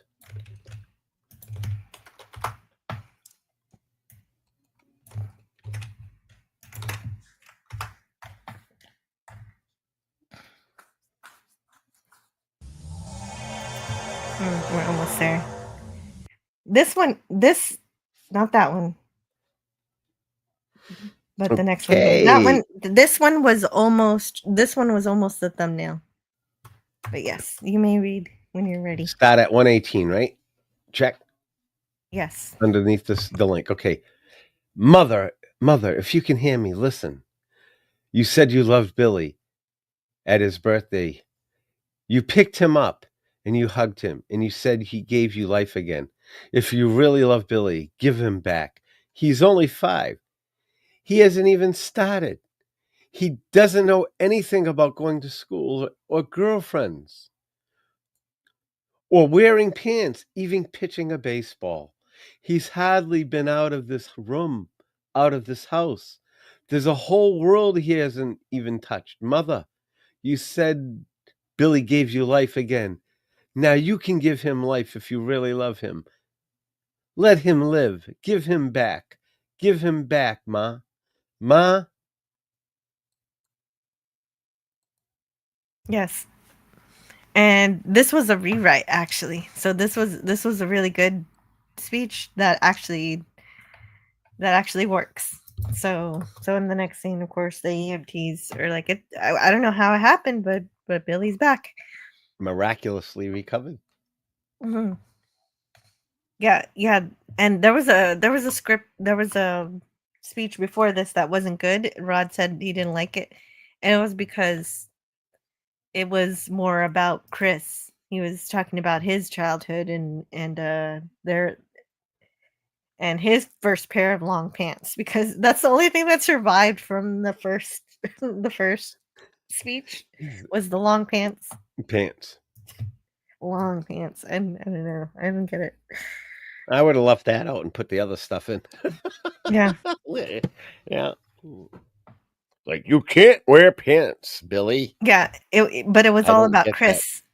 That. And the rewrite is all about Billy. And so I think that was a good change. And they revive him. Yeah. But they also mention here that Charles Beaumont was also starting to get Alzheimer's around this time, and it's just awful. I don't understand how you can get Alzheimer's at 32 years old. Wow. Freak accident. Sometimes stuff can happen. Oh, closing narration. Oh, I need you to read the closing narration. Here it is. I got it right in front of me. Oh, you got it? Go ahead. Yeah, I got it. It's on my second screen. A toy telephone, an act of faith. Set of improbable circumstances. All could combine to probe a mystery, to fathom a depth, to send a facet of light into the dark after region. To be believed or disbelieved, depending on your frame of reference. A fact of fantasy, substance, or a shadow. But all of it very much a part of the Twilight Zone. Yes. And as I said earlier, this is the last time we have to see anything on videotape. Yes. And very good episode. Yes. Oh yes. Great episode. Gosh. Because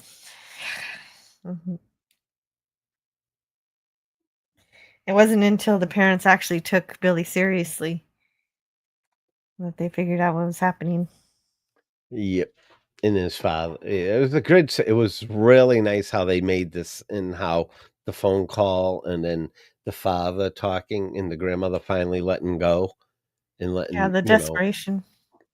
The desperation yeah. of the father did that to him. He wasn't sure if there was someone on the other line, but why not try? In hindsight, you might be saying that she wanted them to like believe what she was telling them, and that she did that to make wait.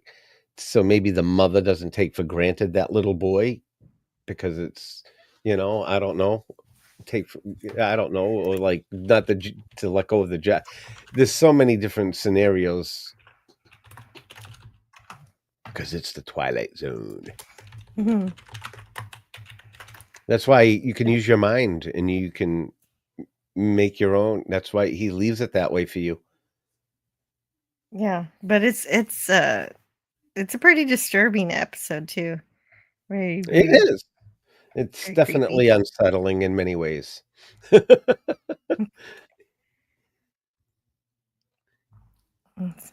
And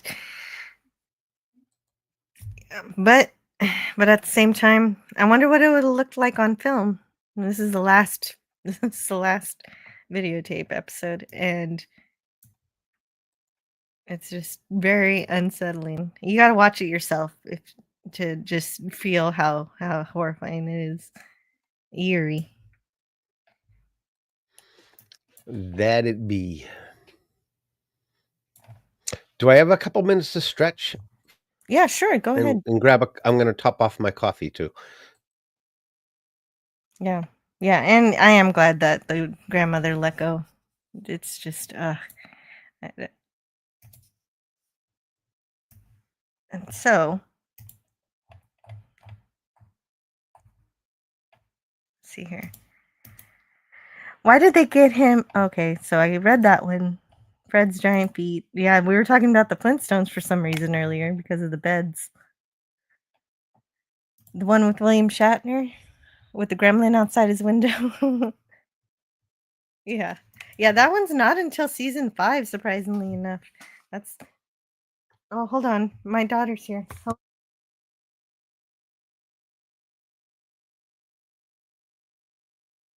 Okay. Oh, yeah. Okay, sorry about that.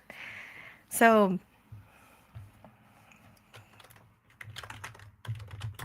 yeah, Nightmare at 20,000 feet. We'll get there. We'll get there when we get there. So you have to wait a little while. We're only on season 2 right now.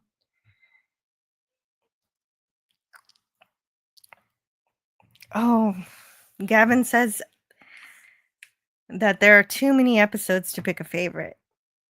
I could possibly pick a 10 after a lot of wrangling. Yeah, 10 maybe. There are at least a dozen or more top tier memorable episodes. We haven't even touched a ton of the memorable episodes, so we're going to get there. At the end of the reviews of the entire show, you should tier list the seasons. Yeah, that's a good idea. I don't know. Maybe. I'll think about it. That's a little extra work. I'd have to have a whole episode where I do not reviewing an episode where I'm just listing them. I There's am back. Welcome back. Oh, coffee. David Glenn in the house. Yeah. Gavin Blackburn says, "Dead grandma party line, premium rate supply. Get the permission of your parents." It would have been scary if we had heard grandma. I was hoping to hear her. I loved her voice. I loved her acting. I was excited to hear her on the other end of the phone call. But they kept that secret. That would have been disturbing. Yes. And PG says, "I actually think it's better that we don't hear her." Yeah, because then there's that question: is Billy really hearing her? And If I'd we'd love heard to her hear voice, I hello. think it would take away from what he was going for in this particular episode. The director and the producer, or the writer, was going for you got to Yes. fill in the blanks. Is he Right. talking to her or is he not? Yeah, the unknown is what makes things Makes it creepier, so. especially when Yes. he starts trying to end himself. there's something called the dead man's float that used to conserve energy if you're stuck out at sea. Yes, the dead man's. Or That you speech could be by a the pirate. dad gets me Dead every man's. time. Yeah, Yeah, definitely. yeah. All the performances are just so well done in this one. So, I Glove remember Cleaner, the did I make you cry? Did I make anybody bust a tear when I read those lines? Him asking. yeah. It was really well done. Thank you. My mother spent a lot of money getting me I into remember acting that. when I was a kid. Oh wow. I remember the I just episode Art Carney on videotape. Oh, which one was that one? We've done all of them so far. Night of the Meek. Yes, the one with Art Current. Yes. I love that. And I love that episode so much. that is a really good I'm gonna episode watch it too. again on Christmas. That should be a part of our Christmas repertoire. hmm I It's only watched that 20 in Santa minutes. Claus the Motion Picture. That's interesting. The phone was used a real phone to modify it to look like a toy phone. Hmm. I don't know. I My thought it icy was hot. just a I toy. didn't feel. Gavin Blackburn. My icy heart didn't feel a thing. Not until Lily and the little girl hugs Jack Frost, and then he melts at the end of Santa Claus 3. Oh my God! There's a third one. I love the Yeah, first and one, but I don't his get. daughter's in the second too. Mm, Bill's the daughter. She's nice. She plays a little redheaded girl. She's adorable. She's now over 30 and has a kid. Yeah, time goes by quick. I know. I remember. Like I like Tim Allen, so I kind of liked Santa Claus movies, all three of them. Even though, I like like you it said, too. the third one isn't as good as the first one. They're never always the sequels are never usually very rarely meet the original's expectations for any movie. I keep an open mind when it comes to that stuff nowadays, especially nowadays. You have to, because they're making pure garbage most of the time. Oh my gosh, Jennifer Maxwell. We didn't talk about the babysitter.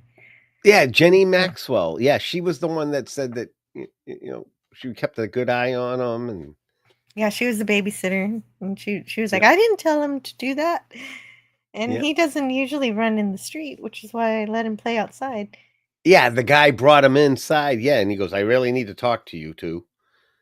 You know, And and he's like, "Why would you do?" The old guy goes, "Why would you do a crazy thing like that?"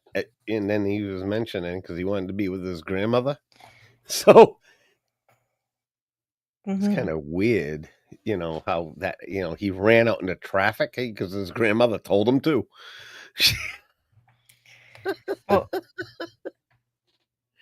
I'm not well, supposed to be unfortunately, laughing at that. no, I know, but this is such a dark episode. I guess I can say Bizarre. this. I wasn't going to look up Jenny Maxwell. She did a lot of acting, but it looks like her death is she was murdered when she was 39 years old. Oh no. Um, I don't know the why. It remained unsolved. That's why. A botched robbery, possibly. Oh, what a shame! What a waste. Yep. And make sure you guys smash the like button on this episode and share.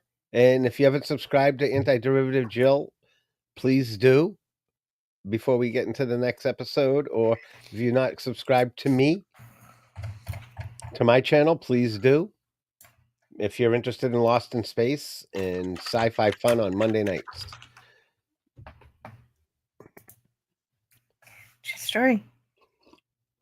Then the doctor was played by Henry Hunter. Henry Hunter. That name sounds definitely familiar. Yeah, you probably know him. But let's see here. Lou Brown, the fireman, Reed Hammond. the Mr. Peterson. And we move on to 100 yards over the rim. I just want to look them up just to make sure they're not Star Trek because I like to I like to catch all the I know you like your connections like you do with Lost in Space. I get you are with Star Trek as I am of Lost in Space. I totally you love it like I love Lost in Space, so I respect that. I respect the show and I love Star Trek, classic Star Yeah. Trek and DS9. Drat, I Not Deep missed one Space of my Nine, Next Generation. I mean, I love the movies, and I actually didn't mind I know I'm probably going to get shit from you, but I didn't mind the first Star Trek Chris Pine movie, the very first one. I didn't think I was sick of the time travel thing, but I didn't mind it. It was just because entertaining. I hate something doesn't mean that everybody else has. No, I enjoyed that. That's cool. I actually enjoyed some of them, and And I I appreciate like that. I action understand movies. that some people, just appreciate it because it was Was it supposedly nice? a fun popcorn movie. Just It is. It's a just to turn off very your me and brain my and daughter enjoy went. it. But My the daughter. problem is, you're not supposed to turn off your brain when you're enjoying Star Trek, and it's not supposed to be Star I Wars. know, but And I J.J. turn my Abrams, brain off when I watch a lot of movies, Jill, because I wouldn't enjoy them if I didn't. I mean, I'm very critical of certain things, especially when they came out with the Lost in Space movie in '98, for an example. If I went to that movie, thinking it was going to stink, I might as well not have gone. Even though the reviews weren't good, I still had to go see it for myself. And it was painful. So I get where you're coming from. yeah. A lot of IPs they just don't take the care. Lou Brown, the fireman, was in a ton of stuff, but you'll have to look it up yourself. It's Lou Brown like is not even a in lot there. of westerns, it looks like, and a lot of other Yeah. things. A lot of current things. Current as in the 80s, and then he stopped it in the 90s. PG says, I agree. The first Abram track was okay. The rest, no. Well, I wasn't angry at it at that point. I just thought, oh, well, they did say it's a different universe, so I guess it's not hurting anything that I love, so The it's sacred fine. timeline was And I kept just didn't intact. realize what an infection was starting, what was about to spread because of this, what Yeah, Discovery is really evil bad. was implanted into Star Trek that day when JJ got Star Trek. And well, you knew it was bad when he had that interview with that that guy from Comedy Central to Daily Show, Jon Stewart, when he said I was never really a Star Trek fan, and that's when Jon Stewart says I stopped hearing, I didn't hear anything he said after that, and that's essentially what happened. Is Star Trek was put into the hands of people who didn't like it and who wanted to make it into something else, but then Yep. JJ ended up. So you think, okay, so then maybe he'll do better on Star Wars. Oh, they Not murdered quite. Star. Oh my God, they as soon as Kathleen Kennedy got her talons into that IP, it was done. She totally just destroyed the lore. The lore has been so damaged, Jill. I don't know. It's irreparable at this point, unless they fire everybody. Yeah, I don't know. I feel the same way about Star Everything. Trek, so we'll see Yeah, what Star happens. Trek. They can't. I think Star Trek could be fixed with the right people doing it that care. Yeah, but is that going to happen though? It's on a Nope. precipice right now with Skydance. Are they going to make the right decision? It's the directors. It's who they're hiring to make these things. It's sit them down and say, "This is what the fans want.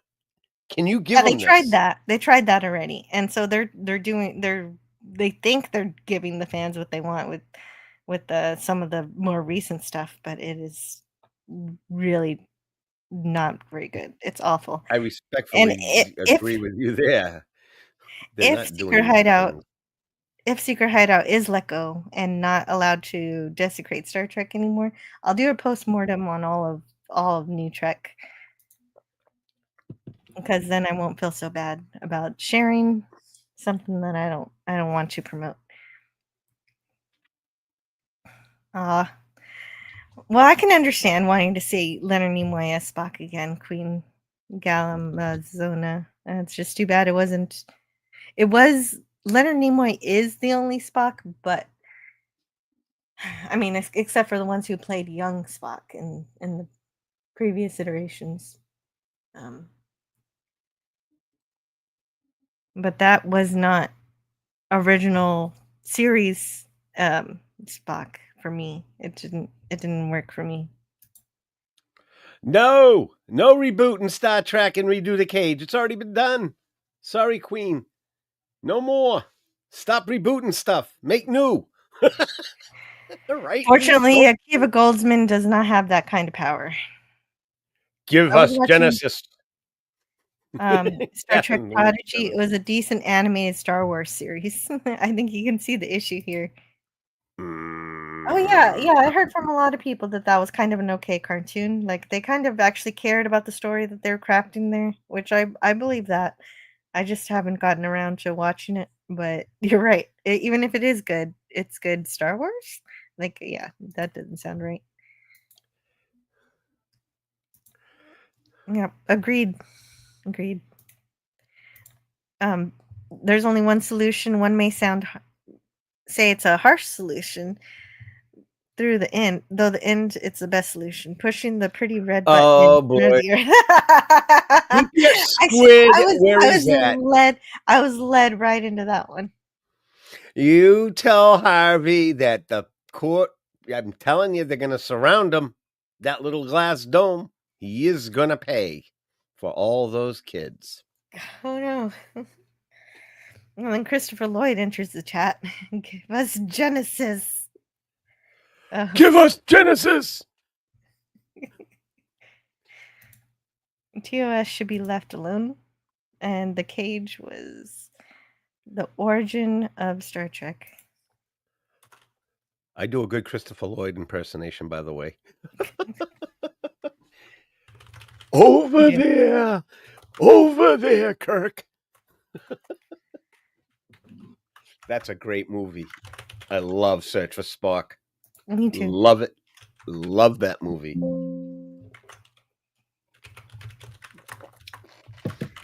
I love it when McCoy's trying to give people the Vulcan death pinch in the bar.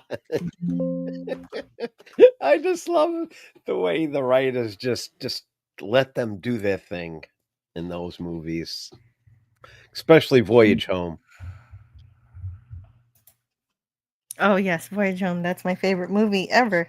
Oh, I love that movie. I got to watch. See, you did it to me again. I'm not saying much because if I start talking about Star Trek, I won't stop. So we're gonna move on to the next. You're like Gator from the friggin' Puppets. When we say Star Wars, he goes in the Star Wars and this character. Yeah, no, I know better than to go too far with when we start talking about good Star Trek. Okay, here we go. I love this one too.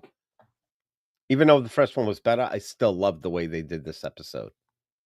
Yes, Kirk finding McCoy in Spock's cabin is a great scene. Yes. How many fingers am I holding up? He's like, that damn Vulcan got me for all the times I won, all those arguments I won. Green-blooded. I love that.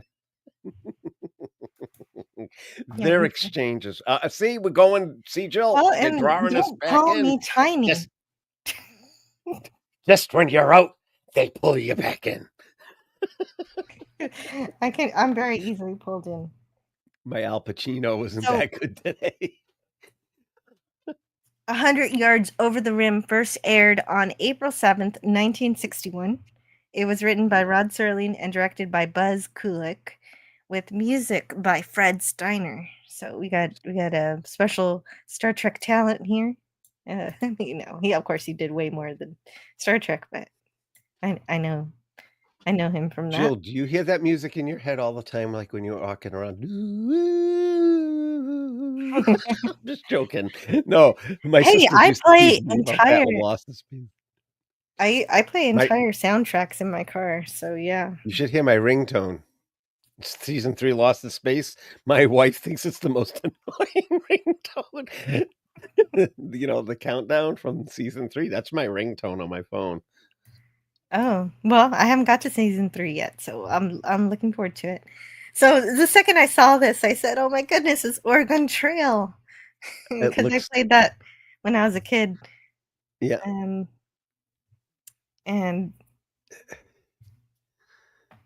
these are great. These prairie schooners are just great. I hope no one dies of dysentery. And unfortunately, I was right. Somebody is very sick. A little kid has pneumonia here, Yes. and when I saw them, I was like, okay, so if we're playing Oregon Trail, they obviously rolled a banker with that hat. But it only looks that way because Cliff Robertson, who played Christian Horn, decided to wear a stovepipe hat. And there's a reasoning to this. He wanted to make this authentic. And he did lots of research for this role. And it was Cliff Robertson's idea. And the reason why he does this is after I read the script, I did some research on my character. We called Cliff Robertson, what kind of clothes I would wear, what state I would have come from, and the people who went with me on the trek across the desert, and especially what motivated them to make the move. I showed up with a black hat because I read that those who moved to California wore only the clothes they could wear on their back. They wore used clothing if they could. Someone on the set wasn't happy with me wearing the hat, so they placed a call to Rod Serling. He came and he saw me wearing it and he loved it.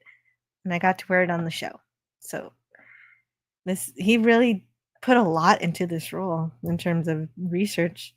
But I mentioned the Apple II game because that's what came to mind when I saw this scene. And yes, they do have that eventuality here that a child has pneumonia. He's been sick for 11 days.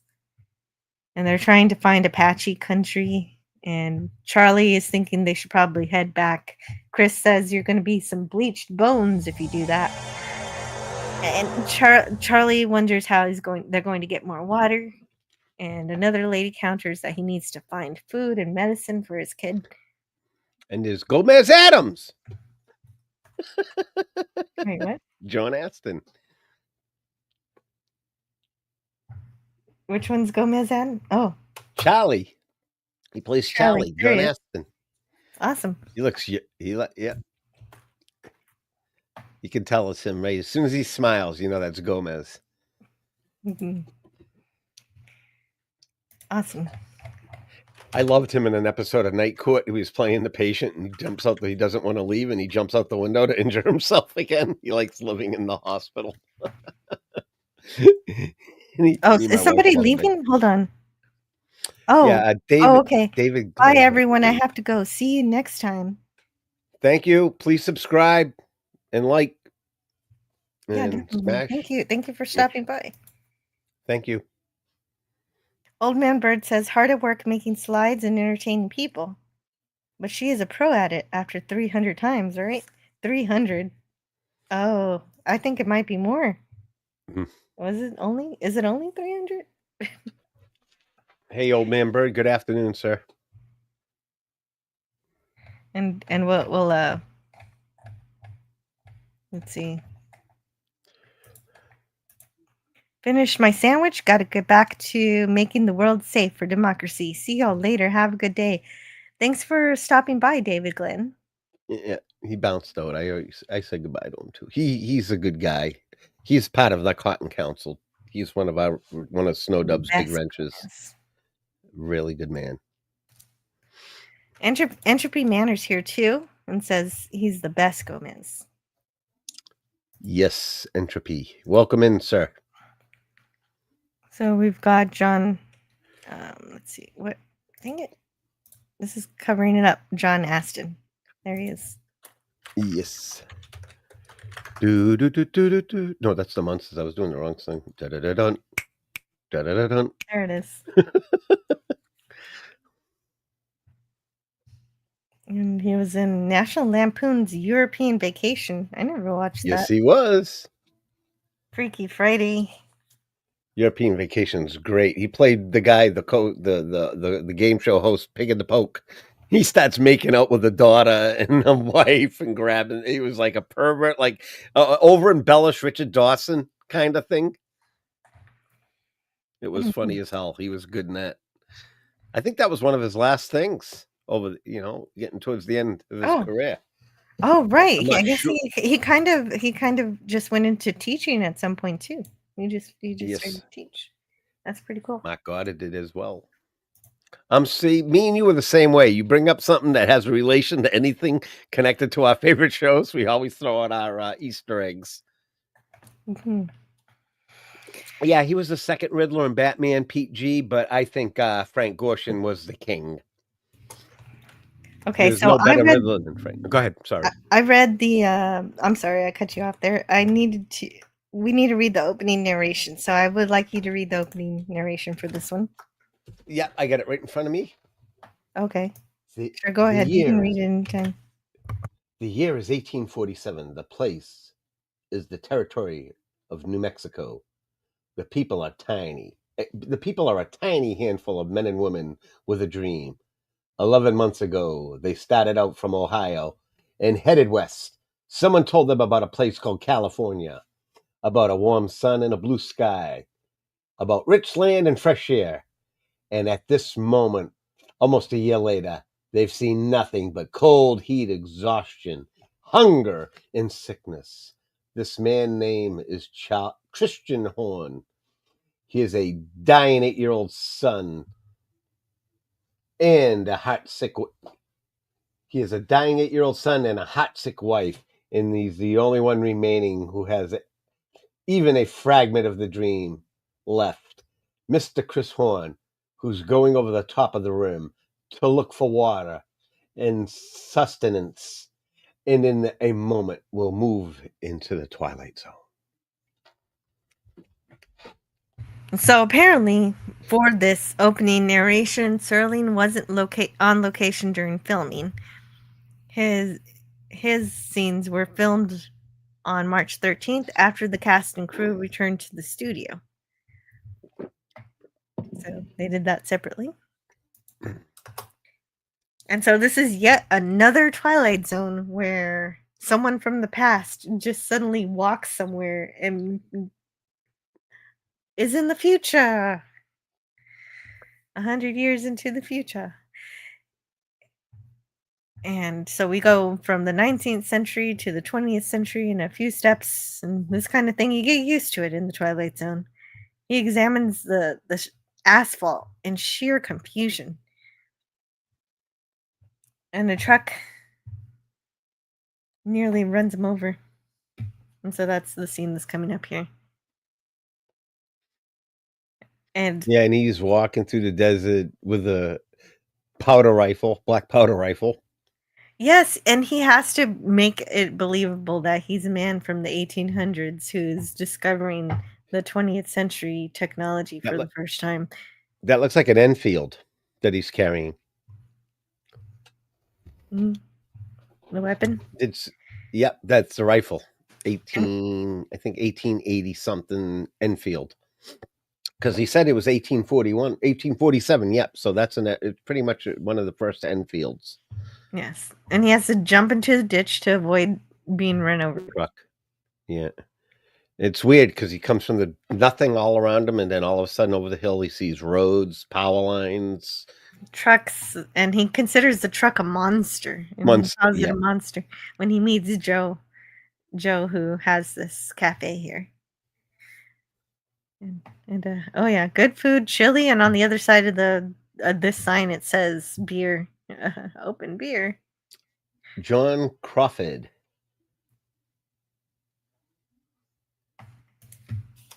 John Crawford. Okay. Wow. And that's Joe. 2010. Joe is played by John Crawford. There he is with sunglasses. John Crawford. Let's see. Wow. Let's see what he's done. Wow. Oh, I got it What is right in front of Wow, me. tell us what it is. Well, I can't find them he yet. was first the Twilight Zone, then Gunsmoke episodes. He had a key role in the 1975 film Night Moves, a crime thriller starring Gene Hackman. He also played the mayor of San Francisco in the 1976 The Enforcer, the third Dirty Harry film featuring Clint Eastwood, as well as the chief engineer in Irwin Allen's classic 1972 box office smash disaster, The Poseidon Adventure. That's where I remember him from. I Well, there you knew he go. looked familiar. You're always going to He know was something. Irwin Allen, of course. He's connected to Lost in Space. Yeah, there's your Lost in Space connection for Yeah, today. there it is. It We was, had yeah, Star and Trek then in the last one, yeah, also Lost in Space, and both of them. Space. Yeah, and then he was born in Colfax, Washington. He studied School of Drama, University of Washington, in films from the 1940s. Crawford appeared in bit parts for many years before playing leads in several films in the United Kingdom in the late 1950s and the early 1960s. Oh my goodness. There's a Star Trek. What is it? Uh-oh. We have a Star Trek. I got to find it now.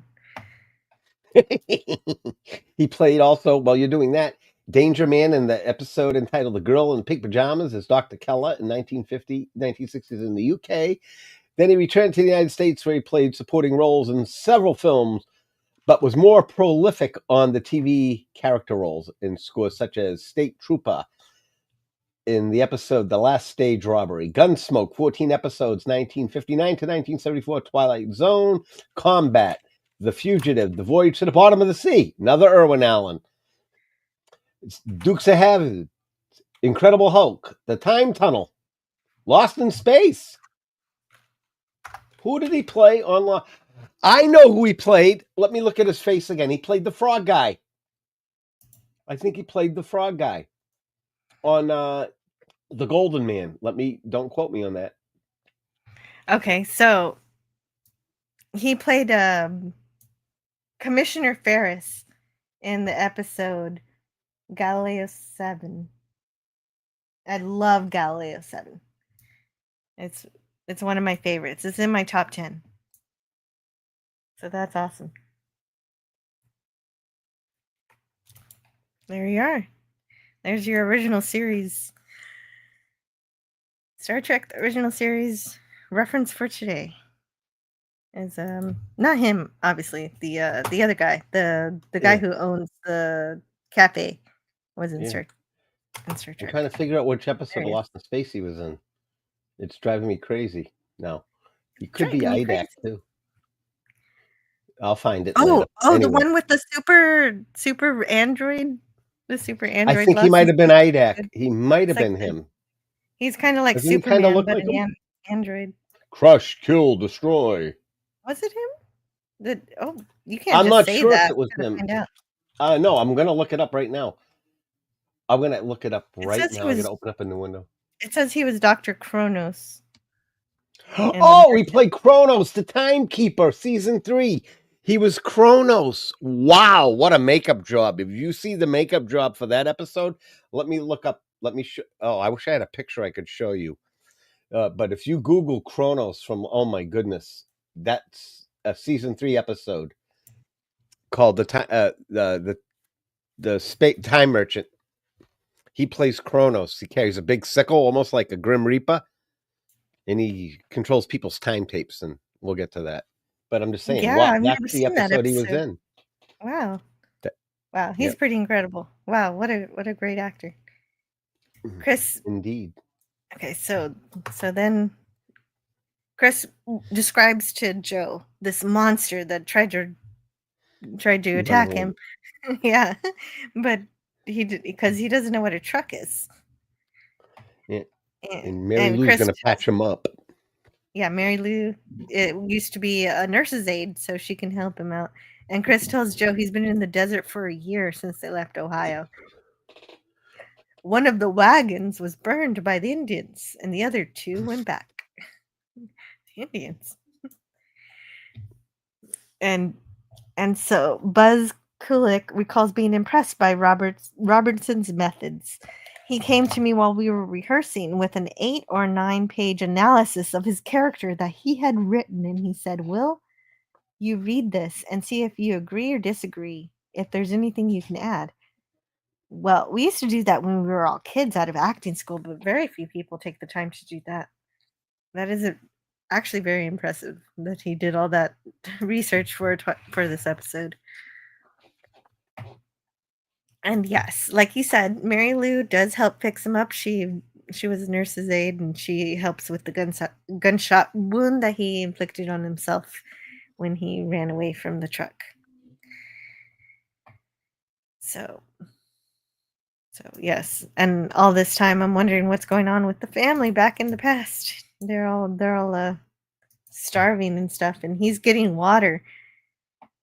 He's able to drink After some he water. drinks it, he goes, "I'm obliged," and he hands him the glass back. Yeah. Well, based on all the research this actor did, I'm guessing that maybe he also helped with a lot of the dialogue of saying things in a classic sort of way. In the jukebox, he says, and that's a jukebox. Yes, and he's learning about a jukebox for the first time. We have some of the same signs we saw last week in that gambling episode, with the pie being 35 cents, coffee and donuts for 20 cents. And of course, we have this calendar of his time period showing him that he is in fact in the future. Because at first he's just confused by everything he's seen, and this solves the answer to him that he's traveled into the future.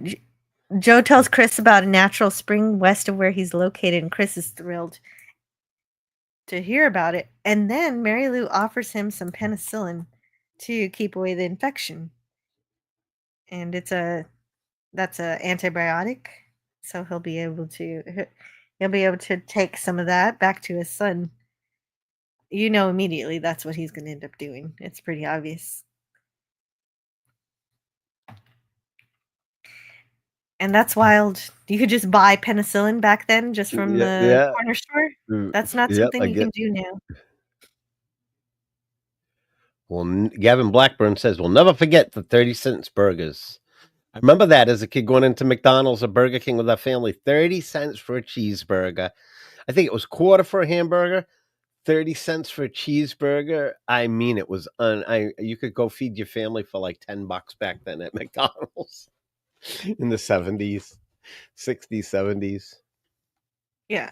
Now you're lucky if that'll feed one person. Yeah. I don't eat at those places no more for that reason either. I don't want my arteries clogged. Fair enough. Well, and the fat was more natural back then too, because they used actual animal lard, and now they use.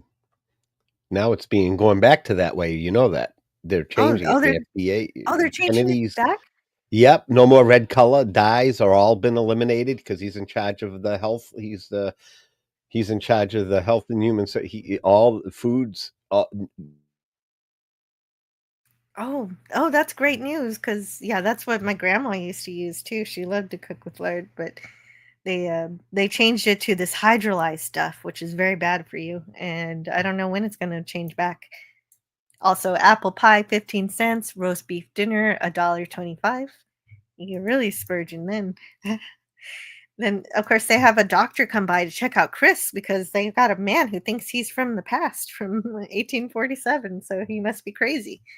And the doctor says that he's just malnourished, but he's actually extremely rational, despite what he's saying. And despite saying that he's extremely rational, this doctor wants to call the cops on him to lock him away in a mental institution, probably. Definitely. But Mary Lou also considers the 100-year-old gun that only looks like it was manufactured a year ago, which makes sense. Hey, who's manufacturing guns of this type today? Or at least today, as in 1961 today. The present in this episode. And the doctor says Oh, we lost Jedi Master. We'll probably get him back soon, so don't worry about him. I mean, I'm sure he's okay. I'm sure he's okay anyway. Um, we'll continue for now and see what happens. Mary Lou also considers the 100-year-old gun. Yeah. And so there's the sheriff. The sheriff's coming to collect Chris because they believe that Chris is crazy. Chris is too crazy. He can't be from the past. Nobody believes it. The doctor says it's a delusion of the purest form. And Ed Platt is the one playing this doctor.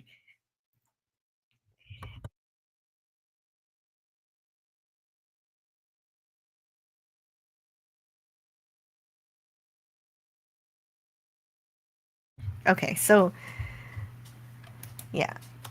So the doc oh there you are. What happened? What's going on? Are you I'm glad you're okay. Yeah. You just dropped out on us for a I went minute. out in the living room and my wife, I said to my better half, and she goes, "Yep, it crashed because we use Hulu." And it went down, but it came back up quick. Thank God. It must have been something quick, powerful. Just a hiccup.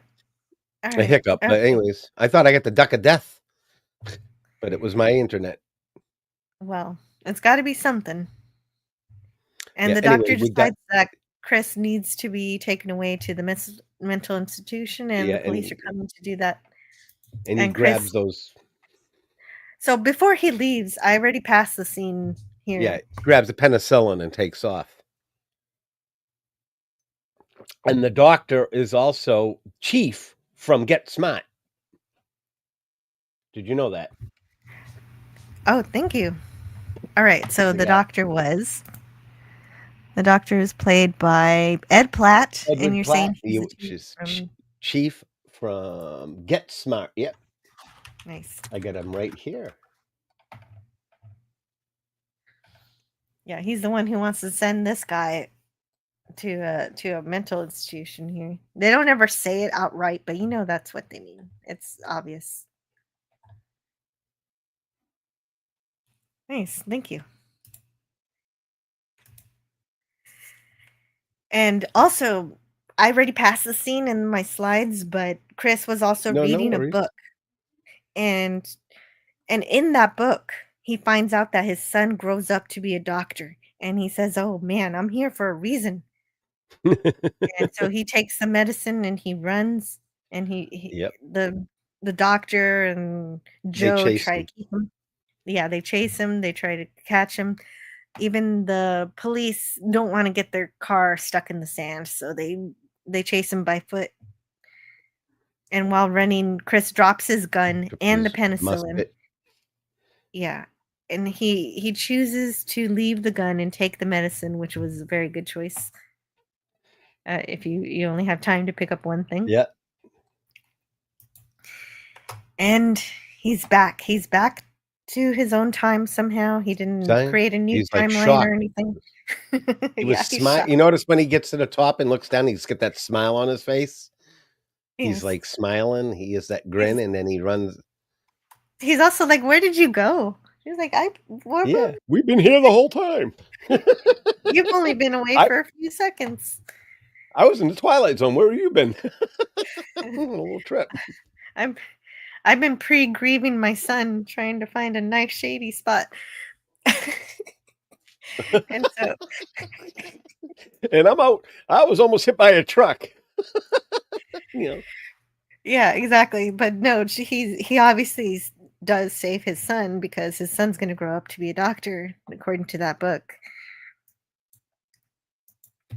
And when we get back to the present, they examine the rifle again. There it is. There's the penicillin that she's going to use. Give him 2 tablets because he knows from Mary Lou what the dosage should be. Although probably for a kid he only needed 1, but why not 2? 2's fine. And there's the gun. They examine it, and now it looks like it's 100 years old. It's aged. And so now they realize that, hey, that maybe that guy wasn't crazy after all. He really did come from the past.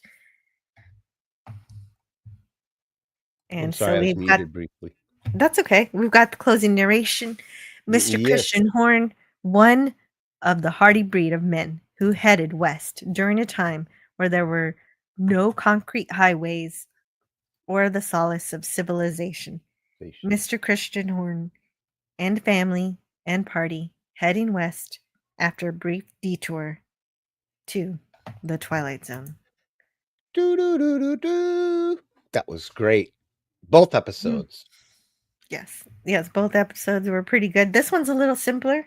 It was a little Yes. quicker. You might notice that I flew through the whole story very Yes, quickly. you did. I was like, whoa, this is uncharacteristically for you. Usually, but the first episode had more detail and more going, cycle. It's a more of a psychological type episode. The first one, this one was more like just a weird, like, this was more Twilight Zone-y to me than they were both Twilight Zone-y, but this one would be your prototypical episode kind of, and the other one Agreed. was more Agreed. morbid Yeah, this one was good, but it's in very simple. comparisons. The other one had depth and drama and suspense Yes. and terror. Definitely. It was I think probably Long Distance Call is my favorite out of the two here. Absolutely. You don't even have to ask me that a second time. You know what my answer is going to be. This one just makes me want to play Oregon Trail. This makes me think of watching whatchamacallit? Yellowstone. Again, I loved Yellowstone. Mm-hmm. That was a good series. Now, Yeah. and we were Well, and maybe one thing I forgot to mention was that he also learns where there's some water, where there's a spring. So they're not only going to get their son healed with the medicine, but they're also all going to be able to survive if they can find water. Page says, I used to you died of dysentery. Yeah, I used to have a shirt that said that. I had a shirt that said that a long time ago. Oh, that's why he's teasing you. I was like, why would he say you died of dysentery? That's a thing you can get. That's a famous you died of dysentery. Trust me. And then there's soldiers get that a when lot. you do die in Oregon Trail, you get a little tombstone and everything. Hello, Mary Lou. Goodbye. Heart sweet Mary Lou. Oh, it's a song with Mary Lou in it. My mom's side of the family did this. Oh, wow. You got somebody in your history who actually trekked across the country to make it to the other side. That's fascinating. FKHC 2005. That must be amazing to have that kind of family history. It is 98 degrees here. Wow. It's getting hot inside the house now. Hello, James Caserta, who says, if you close your eyes, you can hear Scotty. Yeah, especially when I was trashing Utrecht, I could hear him. He was yelling at me. FKHC 2005 says, I just woke up. I just woke up, by the way. Woke up, not work up. It's 2 p.m. for you. And Jedi Master adds this in the chat. Why don't you read what you wrote here? An American actor, that is Mr. Platt, that played the Doctor, an American actor widely known for his portrayal of Chief in the 1965-1970 NBC-CBS television series Get Smart. With his deep voice and mature appearance, he played an eclectic mix of characters over the years. Voice and mature appearance. Wow, how did we get that feedback?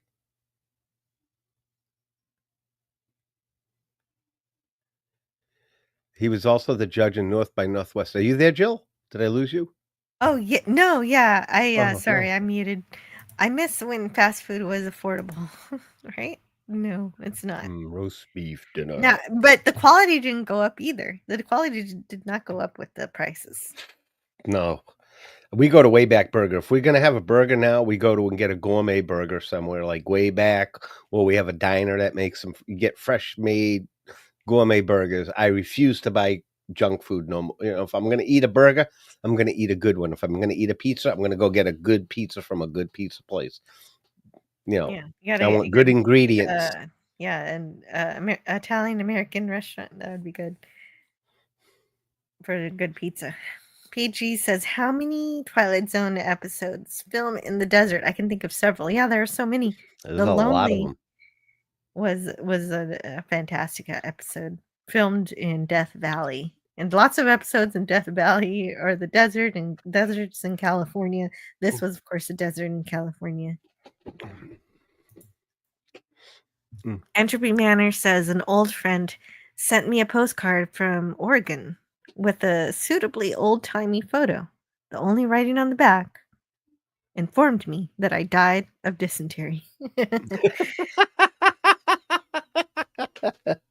My favorite thing in Oregon Trail was hunting. You just spin in a circle and shoot your gun and see how much you can get in meat for your You're talking about a video game, right? I assume. Yeah, it's a video game. I don't, see, that's where you guys lose me at my age because I stopped playing after Super Nintendo. I didn't go any further for gaming. Any of these new games that y'all play, I wouldn't even understand how to It wasn't control a them. new game. This was like on the Apple II. It was an old game. And Never you played you those. just have it. It's just at school, and they're like, "Here's a computer, and play with it." I can say when I was younger, I thought anybody that I was not one of those computer people. Like I wasn't. I was just. I was interested in science, but I didn't think I'd ever have a computer in the because I saw them first coming out, and I was like, I'm all set with that. And then in the '90s hit after the when I was in the military, I got into computers towards the end of my career. And they were old. Those were old computers by the time I even got to them. So I had an original HP Oregon Trail 322, my first computer. I think ran I on had a teletype machine. Oh my god, I didn't know that. I shot an arrow. I must have played a No. newer version. So there you go. That's the episodes. Yep. Let us know what And you we think have a is the better closing. one. Don't we have this Rod's little? I already said it. Oh no, the ending. I'm talking about when he says this little thing about next week. Yes, that's coming up. That's what I was That's what I going was to do gonna- after I played the credits here. Preview for Yeah. next week's story. We've told some oddball stories on the Twilight Zone, but none of them any more weird than next week's tale. 4 men plan on a heist having to do with the theft of $1 million worth of gold bullion. At which point, according to the plan, they take a brief vacation from reality and they spend it in a cave in the Twilight Zone.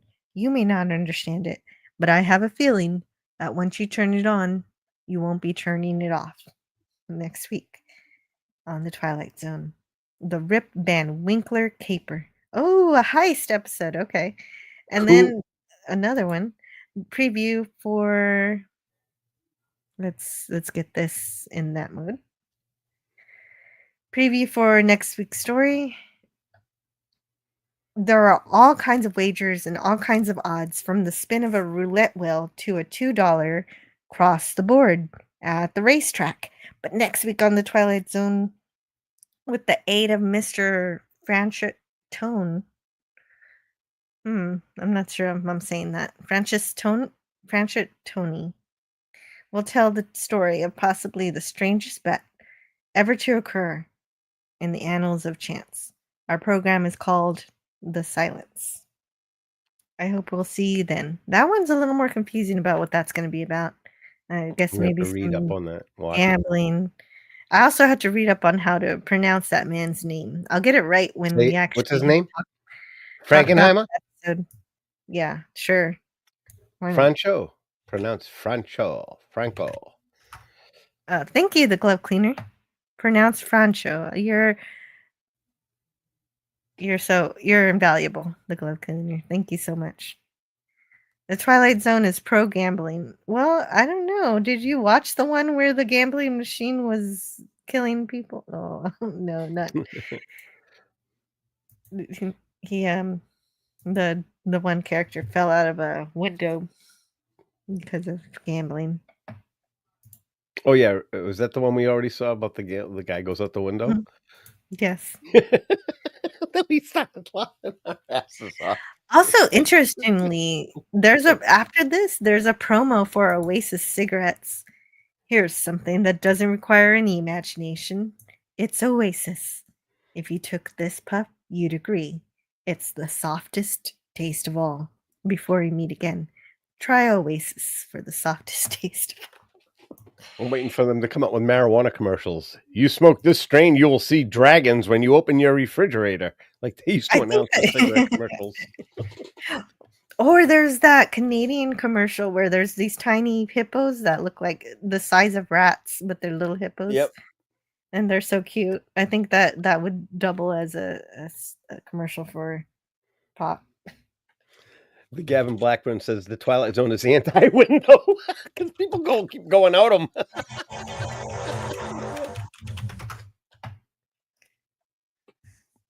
Yeah. Pleasant Valley Picker, Canada. What's up, man? Hello. You See, and I got it right this time, Canada. promise for anyone who smokes. It's Oasis. And as It may not be the same one, but it's another Oasis commercial.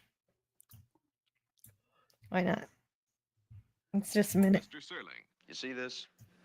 It holds a promise for anyone who smokes. It's Oasis. And as its name implies, it promises you the most refreshing, the softest taste of all. Try Oasis. I think you'll like it. This cigarette, Chesterfield King, gives Oh, it has all the cigarette commercials in here. Okay, we don't need them all. Yeah. That's funny. Quit smoking if you haven't already. I know. I'm not Public trying to announcement. advertise people to smoke. I mean, I'm not Oasis just being doesn't facetious, exist as a Jill. brand. You're No, right. I haven't had a cigarette since 2012. I quit in 13 years ago. I quit. Before I was 50, Rod? I made sure I was going to quit. Well, wow. Yeah, that's definitely impressive. Good for you. I'm glad you've saved your lungs. Mm. James Caserta says Rod smoked in the shower. You say that with authority, like you smoked in the shower with him. Pleasant Valley Picker CA says, I don't watch TV, so don't know if they have ads for cannabis. Marijuana. Rod wouldn't lie to us, says Gavin. Gavin trusts Rod. FKHC says Winston tastes good, like a cigarette should. Ironic with the cig ads, and Rod Serling died from smoking. Yeah, unfortunately, that is true. Mm. I mean, obviously, I wish he quit, but it just wasn't a thing that happened. PvP quit in 1992 after being stupid for 20 years. Hey, after being stupid for 20 years, if you can make a change, They that say if you do it is before 50, great. you're Yeah, good. and he did. If you Apparently, smoked and he you did. stop before 50, you won't do as much damage. That's what the doctors have told me. That when I quit, I did it right at the right time, because if I kept going, it could have caused me more problems. Wow, good work. Good work. Cold turkey too. My wife and me, a week apart. She quit, and then I quit a week after. It was pretty rough there for about a month. Mhm. I'm going to go back up and see if we missed anything from the chat, because I want to make sure I don't. Yeah, I've been doing that a TOS lot should be too. left That's in the alone. mind. Oh, they just can't leave it alone, though, can they? The original series should be left alone. TOS. What do you mean? Yeah. Star Trek. What are they doing to the original series? Just everything with strangled nude worms. You know, SNW. Strange New Worlds. Oh, all that other crap they're making on Star it- Trek. It's The, not. None of it is Star Trek, but they are. Discovery makes me sick to my stomach. I tried to watch an episode of that and I got nauseous and I turned it off. I can't watch it. They are desecrating the lore every second Ugh. they can. They just Like Star they Wars. just enjoy doing it. They like to take it and make it their own, and when they do that, They think it's they're no longer punishing Star us, Trek which anymore. they are. But we're gonna get, they I opened don't it know up necessarily for this. that they want to punish us. They just want to send they have an objective. Agenda. Yes. Yeah. Make us all into communists. I'm not sure what they want, but I'm not buying. Well, I'm pretty sure it's that They want to reprogram our minds, and they're trying to do it subliminally through these messages and these movies with the political intonations that they do put into them, and like putting all this stuff into it instead of giving the fans what they want, casting good people, writing great, interesting stories, character arcs, character development. They rather keep making cookie cutter crap with the same agenda that you say that they have in their movies to destroy the IPs, and just they're driving Destroy away culture, yeah. the people. Yeah, until someone sits into the board of directors, the people that have the money, and say no more and clean house. We're going to keep getting this, and people be prepared because they're we'll see what doubling down.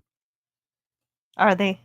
Oh dear. Well, I didn't hear about that. Fantastic Four was an example of doubling down.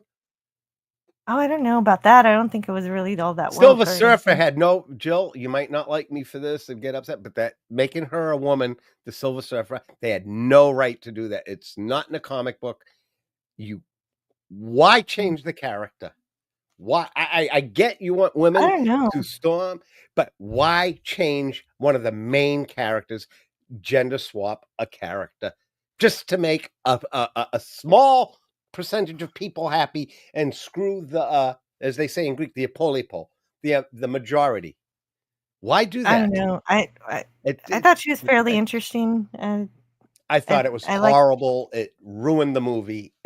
All of it. That's not, like Doomcock said, that is not the Fantastic Four. Yeah, I stand well, by he what was he right said. that they don't have chemistry. Like the chemistry was not there. It's supposed to with be the family, fighting all the time. but The they were thing. kind of okay. I wasn't that Nah, I upset. didn't find anything okay. I'm sorry. We're gonna die. We're two in different corners on Well, this one. no, but I'm not excited about it either. I'm kind of right in the middle. It's Gavin nauseating. Blackburn says the Rip Van Winkle caper. Yeah, that's gonna be next week. No love for Evan Evans in this episode? Evan Evans. Hold on. Evan Evans. Mary Lou. Okay, so let's have a little love for Mary Lou. We still have some time. We can still do that. What's that? What are we doing? Evan Evans, Mary Lou. Oh. Oh yeah, I looked her up. I thought that was Mata Kristen at first because she had that look to her, and then I had to look her up and to see that's they could be they look awfully close to the name. She looked awfully close to Mata. I mean, in appearance wise, I never thought Yeah, of find her Jill in as just an a second. extremist. She's Mary Lou. There she is. She's not an extremist. So now she's now an extremist. She's a talented actress. There she is.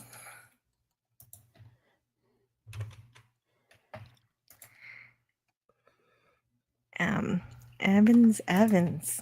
Oh, I misspelled it. Wow, her first name is her last name? I don't know her.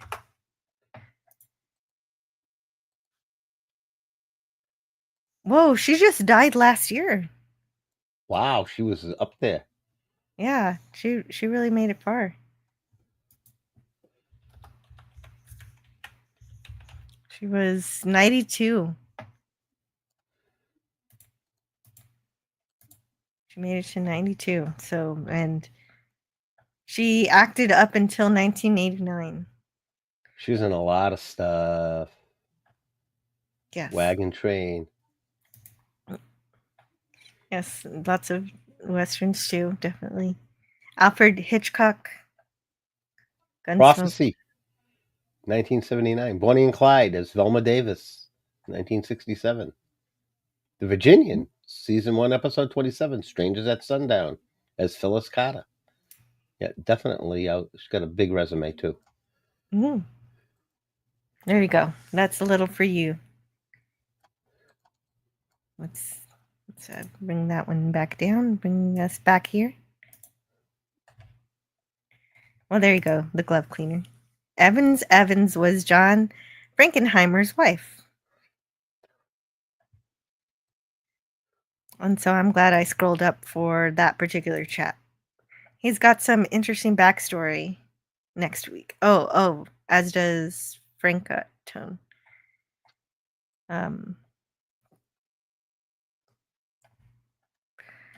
The long distance call is pretty good. Yeah, it is great. It was my favorite for today. When Rod Serling. Well, then, in when my was Rod opinion, Serling not one of his No.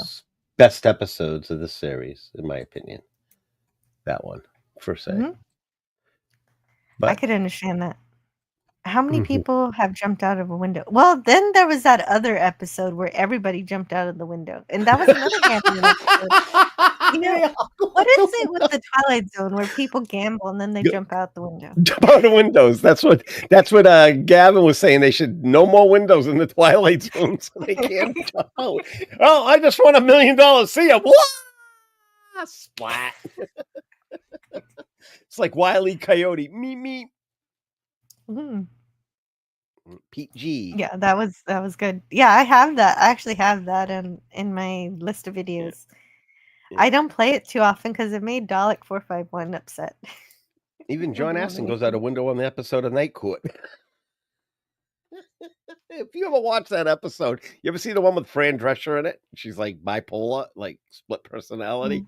You want to laugh your head off? That is the funniest episode. And Bull writes this children's book, and it's actually a horror story. It's just Night Court's one of the funniest sitcoms ever. Mhm. Yeah, I still need to see it. Mm. Oh, he was 35 when he quit. Wow, great job, Wow. PvP. That is early. Good job, Pleasant Valley Picker. I'm I so wish I had sorry done for it your, at 35. I'm sorry for your loss, the way you lost your dad, Mage's Media Musings. Oh, sorry for your loss, Mage. Yeah, COPD. That's a rough one where you can't breathe. And it's also Leonard Nimoy. Leonard Nimoy was great. There will be only one man like him. He was a good director, too. Of course, yes. I loved 3 Men and a Baby before I really got into Star Trek when I was a Oh, kid. my goodness. He directed that. Didn't he direct that? Yeah. Yes. And also, he's did the voice of the Omni Theater at the New England the Science Museum in Boston, the Muga, the Omni Theater. It was his voice because he was from Massachusetts, I guess. Leonard Nimoy, Yes. if I'm correct. Well, if we're talking about voice acting, he also did voice acting for a Sega video game called Seaman, and there are some Yep. freaky videos of that on YouTube if you want to look out for some of that. I think AVGN did one in particular. Is some kind of pet video game pet. Yeah. I have one question before I kind of get out of here soon. Sure. You're going to be on Monday. Are we on for this Monday, coming up Monday night for the Yeah, Make-A-Wish? absolutely. Okay, good. I'm going to prepare wait a minute. tomorrow. What? Today or tomorrow. It's next Okay. Monday night, That's the name of the 8:15. episode. Gotcha. Yeah, we're going to Okay, the next. This is called Make-A-Wish. When they find a wishing machine, that's a good one. And then Monsters Woom comes after him. Woom. Okay. This scary one. Okay. And I love the way that episode was filmed. Yes? I can see that you've got to go. So do you want to plug your stuff? Not yet. and No, tell us- not Well, yet. No. I'm just Okay. saying, I was just getting the Ask you, see. cues that you want to leave. Gorillas No, Random. I don't want to leave yet. You can I'll still leave when play you're ready. Oregon Trail online. My kid said it was the most boring game ever. Oh man, that's terrible news. I downloaded it on a DOS box when I was older, when I was a teenager, and man, it was so good. It was some, I don't know. I was really into emulators back then. Pleasant Valley. I'm disappointed that he didn't like it. That sucks. He didn't get to. I bet you he didn't figure out how to hunt or ford a river. That was always tense.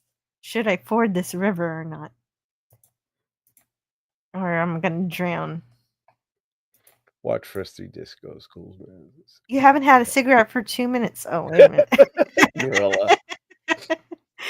Gorilla. That sounds like a Scotty joke, actually. FKHC 2005 says Star Trek is from 1966 to 2005, including the Cage 2. Well, then, and that's why some people include 1964. Yeah, you're absolutely right. FKHC 2005. That's true. That is all the Star Trek we have. Unfortunately, they made nothing after that. Oh, I wonder if they're ever going to make Star Trek again.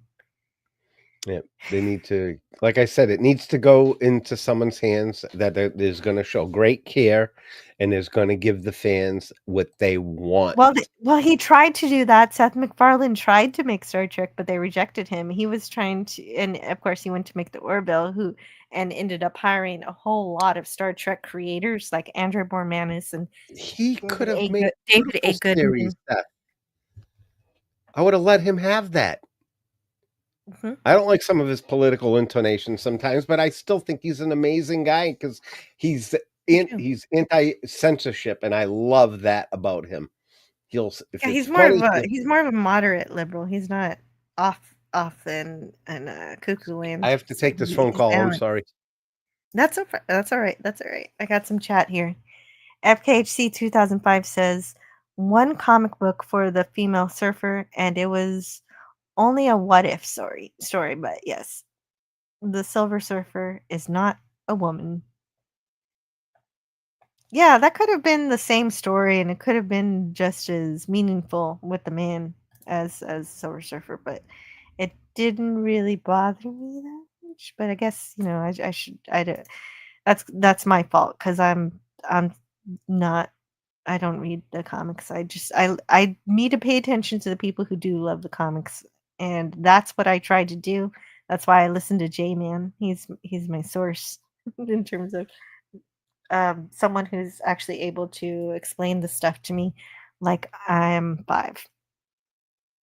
Mage's Media Movie says they did have a female surfer in the comics, but it was Another Earth, not 616. But they need to get the formula right before playing it. Just love the name. I'm an extremist? What does that mean? What happened, PvP?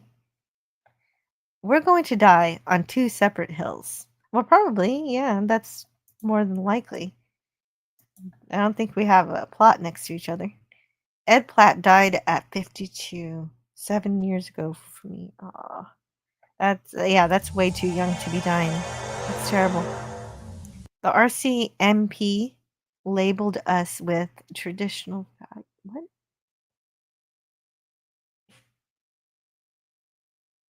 Traditional values extremists? Interesting. What? Okay, so PvP, I'm not. Have you been censored, PvP? I'm not sure what's happening. You're not working today. All right.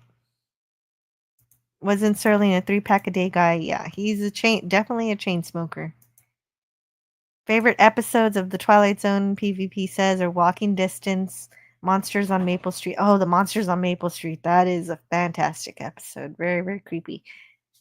Jill made it through another show. Yay! I made it through another show. And hold on just a second.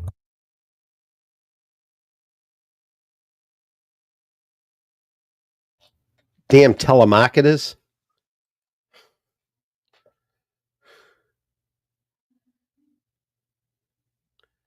Hello? Can you hear me? Yes, hello. Is my Sorry, mic- I had to Oh, pause. My daughter was here. oh And no, I I muted have my to. mic when I was on the phone. Yeah, No. you actually returned at Telemarketers. exactly the right time because I had to talk to her. Telemarketers are unbelievable. I keep telling them not to call here back, and because I'm a senior citizen, they think they're going to rip me off. My They keep goodness. calling, I'm surprised you give them calling. the time of day. No, I gave her what I do take the numbers and I pass it over to somebody that I know, and they go after them because Oh, they're harassing. okay. Anyways, I digress. It's a separate issue. I don't Of like course. these people trying to solar power companies. They're all scammers. PvP says you should try Pong. It's so exciting. You will love it. Of course, I've played Pong. What video game fan has not played Pong? No, I would You not always put gotta Jill go in the back to the past. cornfield.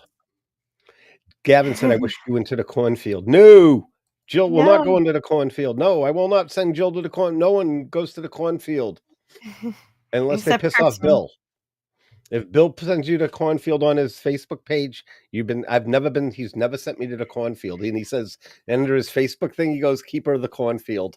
He has it right on his Facebook page and everything. Oh, I And he's love that he always with. owns He's that because a lot of the people, owner you of the know, owner of the cornfield, and he's like always with his grandchildren. You should see the cute stuff he's with. Always with his. He's like the super grandpa with his grandchildren, Bill now, and he's enjoying.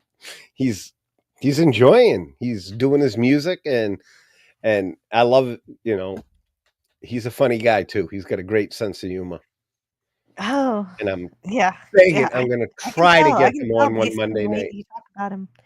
Oh, I hope you can. I hope you can. I I'm bet trying. you'll have a Mata's great going to be a conversation. definite down the road. Mata is going to happen. It's just when. My friend Lori said she's doing shows right now. Oh, that's great. and She's working and everything. That's oh amazing. yeah, because well, she lost everything in California. Her whole Oh, that's family. terrible. Her and her. Oh, Yeah, yeah. we raised money on Facebook. We did a big thing for them, and we helped them out.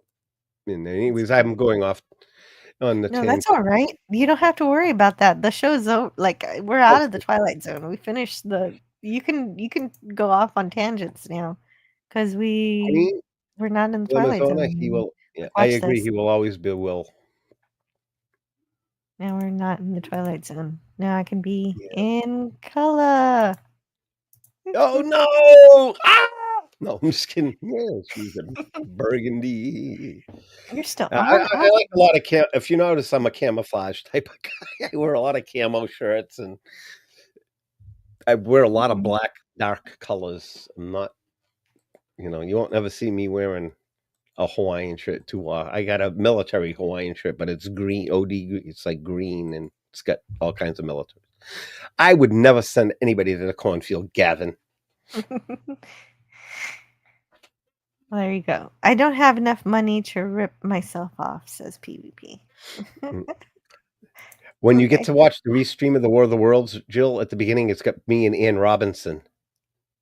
2 pictures of us together because I met her in person, the girl that played Sylvia Van Buren, across from Gene Barry in the movie. I met her in person in that 2019, same day as the last time I met with Mark Goddard. It was the same show. I saw him. Then after that, I saw her and got my picture That was with a her. good day. Saw her panel. Oh, that was the last time I ever saw Mark live in person, was in 2019, and I think that was his very last show he ever did. That was it in Framingham, and that was it for him. And I got the very last picture with him. If my memory serves clear, I got the very last picture of me and him together. I brought him a Super Bowl hat because that year was right after Patriots won the Super Bowl, and we hung out together. He gave me a movie poster signed in gold leaf from the movie he was in '98, and the 215 anniversary poster he had waiting for me, signed for me, and he just gave them to me. And that was and hugged, and that was the last time I ever seen him alive when I said goodbye that day. And we corresponded it over until he passed away 3 years Over later. the years. Yeah, he died in 2022. So sad. It says 2023. Yeah, Bill Mummy tried in 1983, Queen Glamazora. I will tell you what happened. He had a screenplay from 1983, and if you watch the Blu-ray, he pitched it was called Miracle in Space. It was a 1-hour episode, regular episode, and it brings them back to Earth. It's on the Blu-ray series. They did a table read. He pitched it to Irwin Allen. He didn't order him to stop. This is exactly, he approached him, and he basically said that he wouldn't want to see it or read it because he was afraid that Bill would sue him someday. And Bill understood in the end, but he would have never sued Irwin, of course. And he just wanted to do it while they were still alive. And he told Bill Mummy in an interview, Bill says that when I want to revisit Lost in Space, if I ever choose to do so, I will contact your agent. And Bill understood Didn't they do that. it anyway? Yeah, well, he did a table read after Irwin passed. They took the script, the screenplay, and did it as a table read. And it has been converted into a CGI animated series on YouTube. If you look it up, Miracle in Space, a gentleman by Mr. Nicholson makes it. I follow him. He's a Lost in Space guy too. He makes my friend Michael Panzerato. He does the voice of Dr. Smith. He's a lot. So you can watch that and you can find out how they finally get home. It's a 15-minute episode. 15 minutes. Oh, that's so wonderful that they did that. Yeah, And they I've did been it as a meaning to watch tape that, read. but Well, they were. I think yeah, I'm and- actually saving it for whenever I finish watching the entire thing. So we've got to get through all the reviews. but the table read is done with Veronica Cartwright reading the part of June, and there's a little boy, Dawn. I'm just going to give you a couple teases. Dawn and Judy have a son, and it's excellent. It was written so well, and Kevin Burns, may he rest in peace, read Dr. Smith, and he passed away shortly after the 2018's Lost in Space, right before season 3 released. Kevin Burns was the keeper of the flame from Lost in Space. He kept it going, and he actually colored the No Place to Hide episode, had it colored and added into the Blu-ray if you buy the original Blu-ray of 2018 Lost in Space. So there's my Lost in Space tangent. That's a good one. That's a good one. Yeah, I did hear about the colorization of that. Is the cornfield a bad place if you bring enough butter? Well, you got to be able to roast the corn too. So then you need to build a fire. Yes. Roasted corn on the grill, the best way to do it. My wife does it. You pull the husks down, clean all the stuff, rinse it off, wet them down, cover them up, put them on the grill, and slowly spin them. And then roast them. And then you don't even really need much butter. Just light pinch of seasoning. And, yummy. Oh, now we know the glove cleaner is a Bill too. Hello, Bill. And Bill. Did you know he was in the Guyver too, Bill Mummy? In the Guyver too, I think. MacGyver? The Guyver. Oh, the Guyver. The Guyver. There was 2 of them, and I think he was in the second one. Yeah. He was a truck driver, and he got kind of eaten, swallowed into the earth. It was a bit role. Why did the earth swallow him? It was just part of the movie. You have to watch the Guyver movies. It's the first one Mark Hamill was in, and then the second one. I think he. Let me just look this up, just so I'm not talking out my 4-point contact. All right. But for the glove cleaner, Bill Mooney will always be remembered for the Twilight Zone episodes. And so we still have 2 more Bill Mooney episodes to go, which will be really great to get to. But for now, I think that's all we have for today. And, before we go, though, I must end the poll. I always forget about the poll, So let's end that. And so with 76%, that's a landslide. Our audience, our listeners, enjoy long distance call more than 100 yards over the rim. And I think that's decided. Nope. Well decided. He wasn't in the Guyver, my bad. It was another movie. That must have been another movie he was in that I messed up. He wasn't in the Guyver, my bad. Okay. Well, thank you for double checking yourself when you were uncertain. It's always good to do that. And let's see. That's all for this time in the Twilight Zone. Thank you so much, Jedi Master, for hanging out with me today to talk about these episodes. Absolutely. And enjoy it. And the creation of them. Can you go ahead and tell us what you're doing on the internet? And alrighty then. Monday night, 8:15, we will be doing Make-A-Wish from Lost in Space Season 1, Episode 11. The adventure continues where but Dr. Smith messes up, and he will be exiled from the family and goes out and camps out and eventually comes across a machine that grants him wishes. And of course, being Dr. Smith, being greedy, he gets too greedy, and in the end, we know what greed leads to. So stay tuned.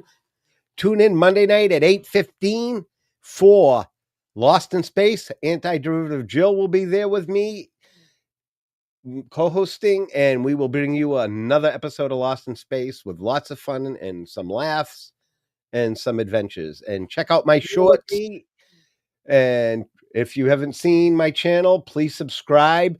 Check out my shorts. Check out the live streams. Please smash the like button and share. And I thank you all. And I'm all set.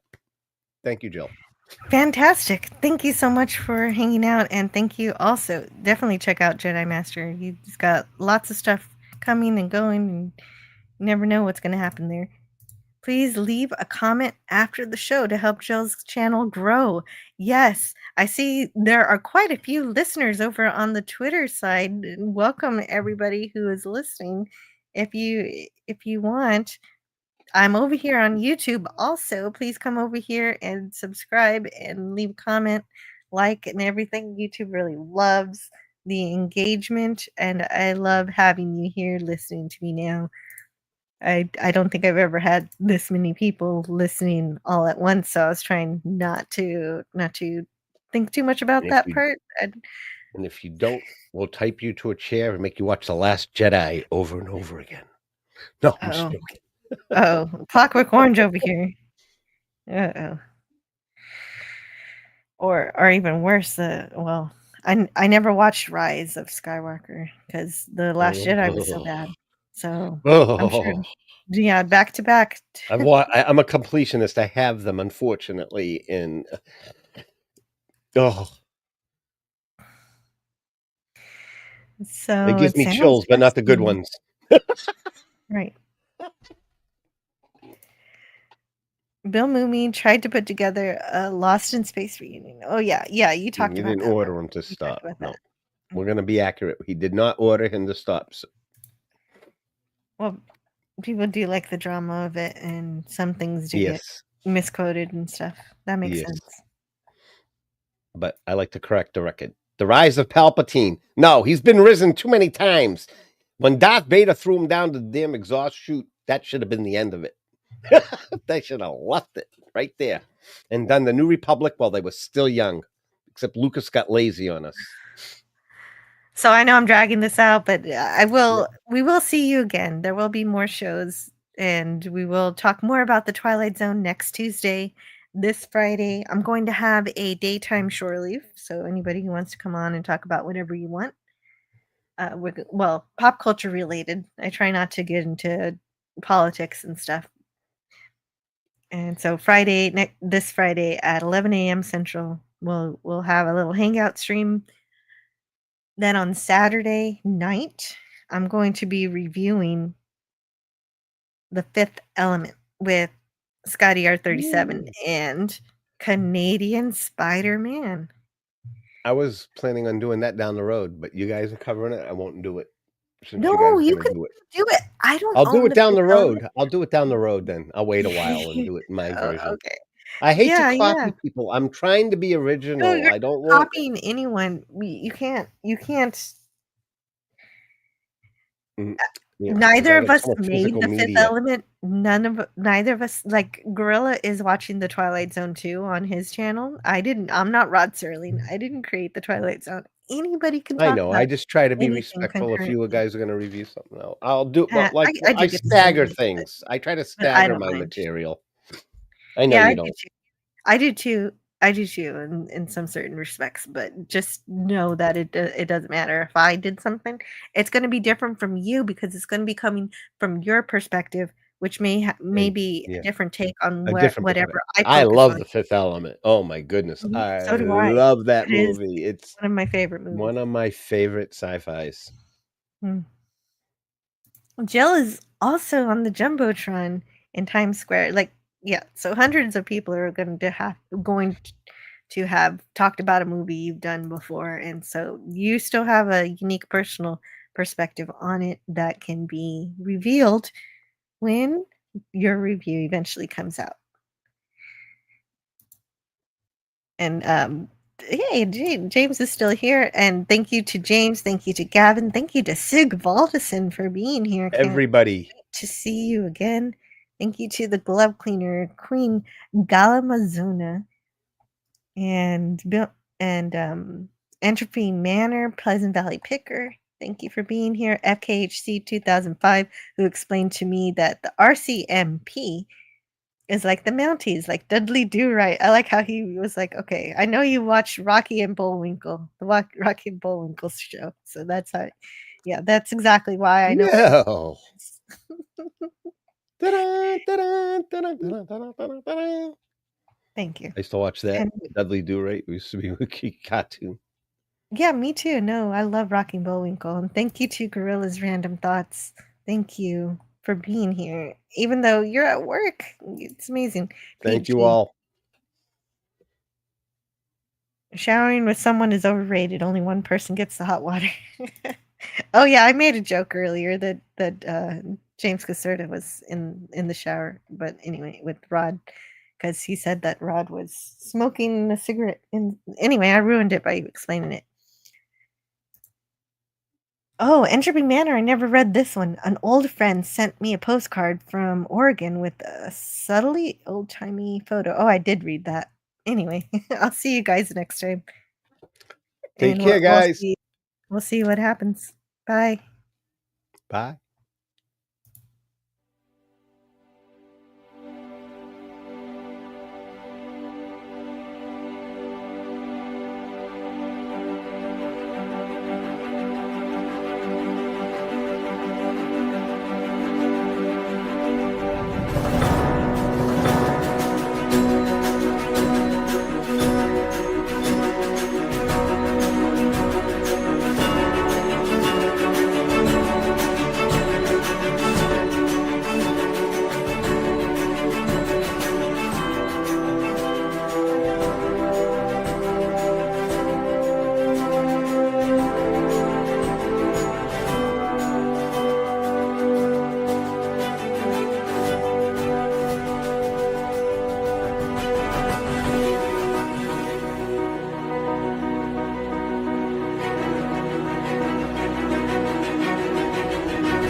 Learn all that is learnable. Learn all that is learnable. And the ways our differences combine to create meaning and beauty. It has always been easier to destroy than to create. May we together become greater than the sum of both of us. Well, now you have something new to carry on. All right, move along. Done. Stop it. Get off of the things. Go outside. Get some food. It's like, it's a time of day where you live. Go do something. Shut up, Snoopy. I don't care. You smoke too much. Let's go adventure. Let's go explore. We don't have to be mean. Because remember, no matter where you go, there you are.